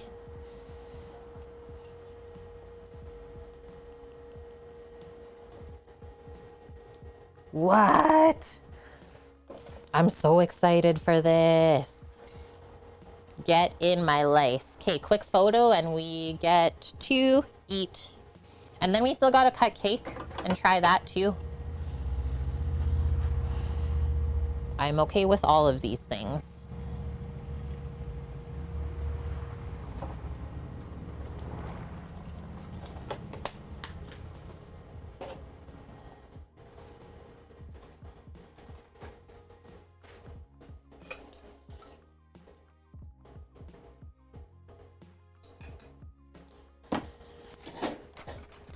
All right. First things first. Wanted to do this for everyone. Garlicky. So, yeah, we can see how the meatball turned out there. Sorry about the lighting today. It is getting darker as the season goes on. But it's so nice and juicy. Let me see if I can maybe take it off of the plate and get a better view. And I can also say, like, the Traeger gave it a nice little, like, pink hue on the outside from the wood. Mmm. Mmm. Such good flavor inside of the meatball. It's so tender, like melting in my mouth.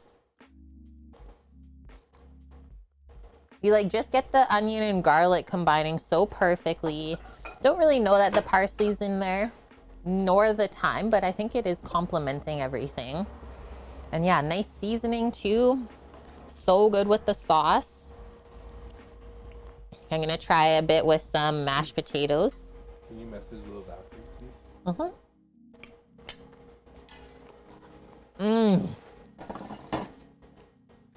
Okay, that with the potatoes, dead.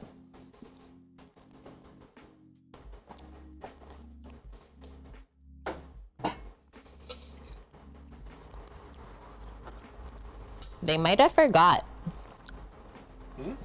I don't know. They never messaged before. They never messaged you back earlier. Yeah, total comfort food, hey? We cooked like a grandma today. And now our palate cleanser. Our pressgurka, Swedish cucumber salad. Really, really simple. Sliced cucumbers, you salt them, you chop up some dill, and then we make a quick brine of water, white wine vinegar, and sugar. Mmm.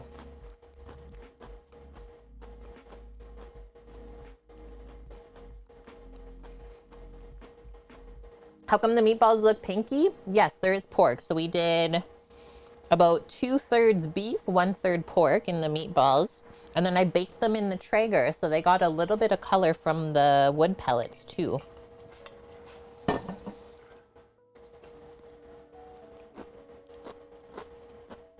That is primo. What can I do for you?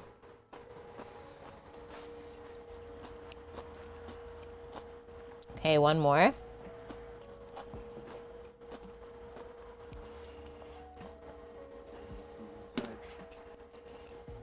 This is an epic bite.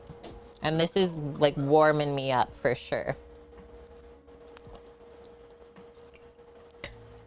Mmm. Really made the sauce, I think, putting the meatball juices or drippings into there. And then just a quick little season with the Dijon mustard and Maggi to bring it all together. Hello, Cuban Sammy. Thank you for the follow.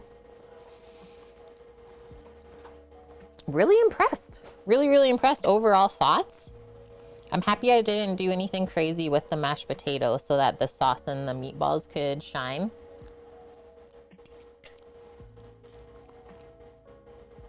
And I can see this being good reheated too. Do a bit of meal prep.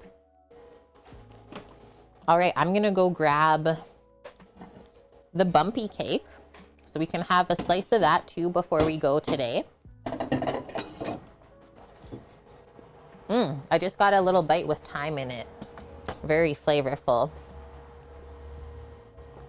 Isn't lingonberry all over Canada? Not from what we've looked up. Oh, thanks. Thanks, dearie. Of course, there's like a token dog hair. There we go. You can get them at IKEA, which I have not gone to in a long time. So I guess there's that. I was gonna say, like, we looked online through all the stores and we couldn't find anything. So how do I want to cut this? I usually like to use a serrated knife to cut a cake.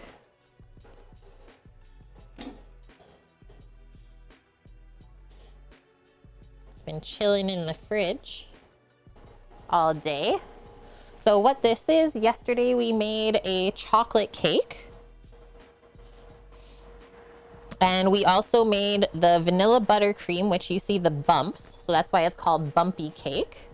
And then on top of that, we poured a chocolate fudge frosting to cover it all. We didn't quite have enough of the frosting, but that is okay. Our first time making it, and I'm still pretty proud of what we ended up with. Is it hard now? It's tacky. It's tacky, but not runny, so that's good. Yeah, Annie loves lingonberry. I know this. Okay, so how I'm gonna do this, I think I'll cut in half first. And then in half again on each side, and then into thirds, maybe? Let's see how this turns out.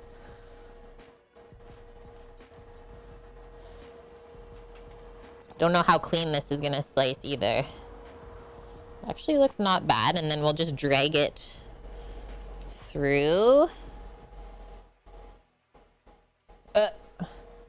Okay, it's not gonna cut clean at all. So I am going to get a cloth with warm water on it. I'll be right back. And we have to literally wipe the knife every single time. Otherwise, it's just gonna make an entire mess of the cake. BRB.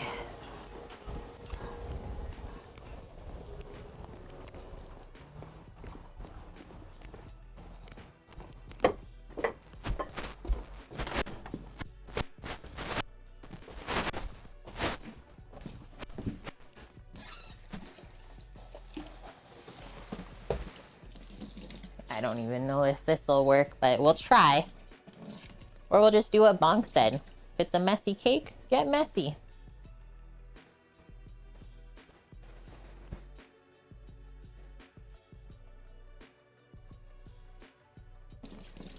Typically when you cut cakes in a restaurant or a bakery is an entire, like, very large bowl of boiling water, and then you dip your knife in and out of that to keep cutting cleanly.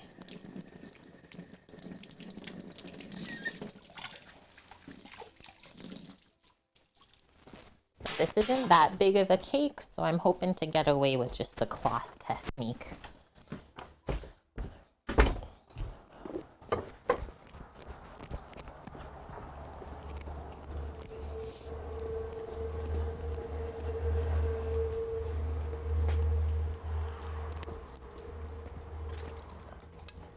Is everything okay? Okay. I guess Sammy doesn't want to eat with us today. That's fine. Dental floss it. I don't think I have any plain though.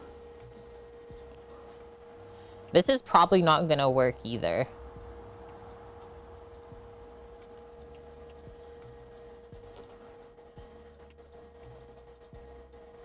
Like, that's so unfortunate. I find that such a waste. So heck it. We're just gonna cut right down. I don't want to keep wiping that off of my knife every time. Stuffed green olives, nice, Titan. Oh, it was cutting in and out. Typically it doesn't, Annie. Dang, I'm sorry. I don't think I'll even be able to slice through there, so let's not.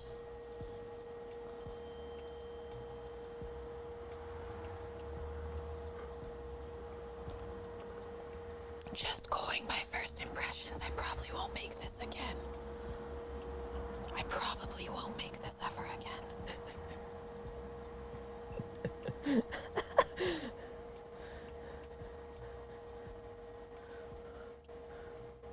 Whoever gets the middle piece is in luck. Yeah, I'm never gonna make this again. That's all right. That's why we try things once.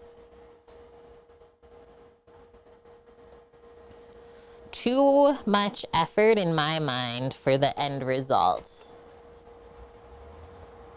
Especially for it to be this much of a pain in the butt while cutting. But that's why we try things, and then we can go from there. What can I do for you? What if you just did it down the middle? So you just have 2 lines each. I know they're big slices, but... Well, we kind of went too far. Just a thought. It's okay. What? How? Oh, you can't go down the middle of the buttercream because it's so hard. Right? Like, think about buttercream compared to the topping.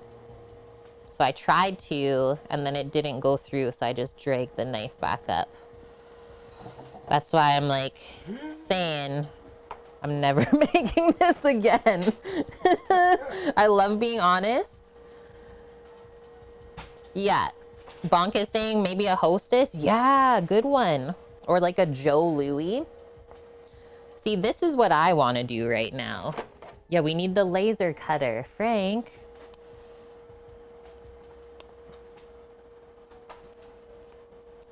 Oh no. That's for you. Ooh.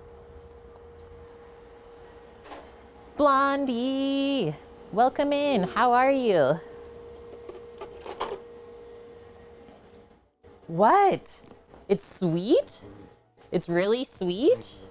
Oh no. When Sam makes that face, now I don't even know what to think. I just might add lots of the chocolate. Well, yeah, that's all it really was. Okay, should I take a photo of this mess? Bless this mess once again.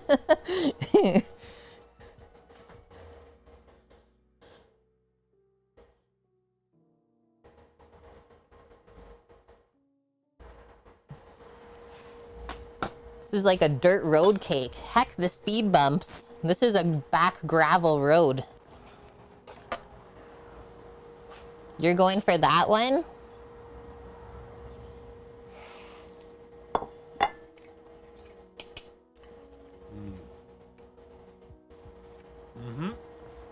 So that's how the bumps look under there. Is it should be those 2 little vanilla buttercream bumpers. Like a really chocolatey brownie. That's what Tika Sella said. Mm-hmm. It's like a very unctuous brownie.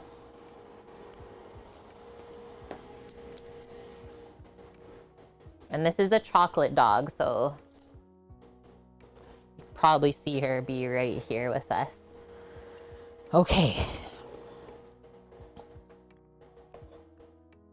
It cuts really nice with the fork though, so I'm okay with this. Holy.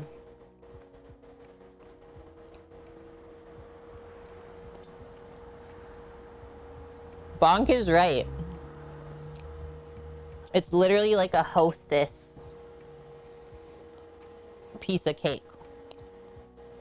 And it is quite sweet.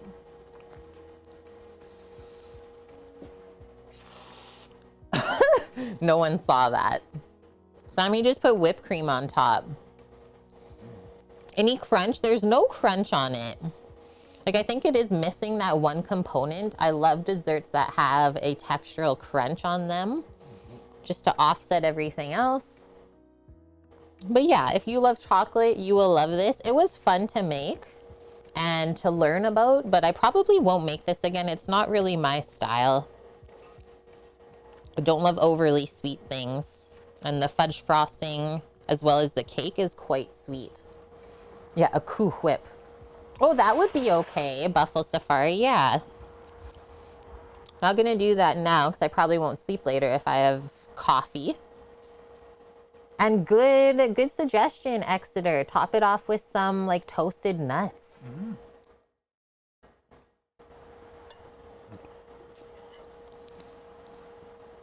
Interesting also, like going in between the two different icings. And yeah, you know it's real when it says real. Man. Well, good job today, team. We did it. We got that. I can't wait to finish this next. That's why I'm pushing the cake away because I want my real lunch first. Good weekend of cooking, all in all. I'm so happy we made those Swedish meatballs. What a redemption from this really sad plate that we had at IKEA a few years ago in Vancouver. I don't even think we finished it. We got so excited, like when we first moved to Vancouver, we were like, oh, okay, we'll go to IKEA, we'll get some furniture, and we'll have a plate of meatballs. Saddest plate of meatballs ever. Pistachios, cashews, almonds, walnuts are good with chocolate, hazelnuts. Almost any nut would be good with this. Okay, we're wrapping it up. Who are we gonna go raid today?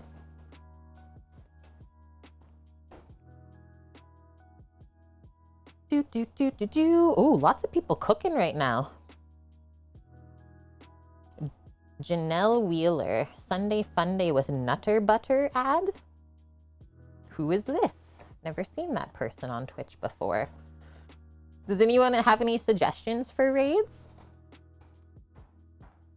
You too, Kimmers. Thanks for hanging out with us all weekend. And we will be back tomorrow too. We're planning a new menu to cook. Score Dahlia, garlicky lemon, mashed potatoes. Oh, Suki, it's okay. Ingrediology's doing the pretzel box. Let's go there then, because I know that there's a bunch of streamers that were involved in that. So sounds fun. We forgot the blueberry jam. And if I'm being honest, I just decided to leave it out. I didn't even want to open the jar. Because then I have this open jar of jam in the fridge that I'm going to have to use up. So instead of just being like, nah, it's not good with it, heck it. It's not proper, we won't do it. Do I only raid cooking streams? No. Yeah, we raid all sorts of people on Twitch.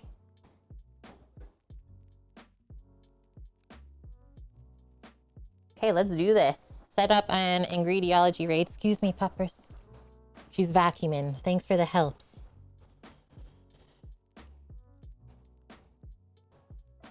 Pet the precious pooch. Okay, now that I'm done stream, we can do that.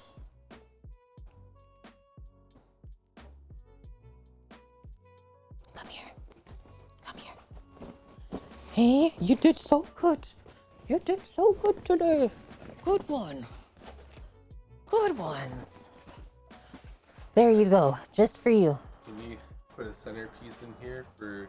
I just sacrificed myself and pet the dog for everyone, so we can do that after. I'm ending stream right now. Okay. So, friendos, thank you for the awesome weekend of cooking. Sorry that we missed you on Friday this week. Fridge Fiasco 2021, but we're back. Smaller fridge, so doing less items right now, and that's okay. So we'll be back tomorrow, planning another menu. 11 a.m. Pacific is when we're gonna start. If you want some input in what we cook for the week, see you tomorrow. We do take suggestions. This suggestion was actually from Buffalo Safari from last Monday. So thank you for that. It was so, so delicious. I hope we also inspired you to cook something for yourself, maybe someone else too, because sharing is caring. If you need any of the recipes, we have an amazing Discord community where we post all the recipes from all of the years cooking on Twitch. And that's also an easy place to get a hold of us. So other than that, if you need us at all, send us a message. Accept all of your love. Appreciate you all. And we'll see you tomorrow. Bye!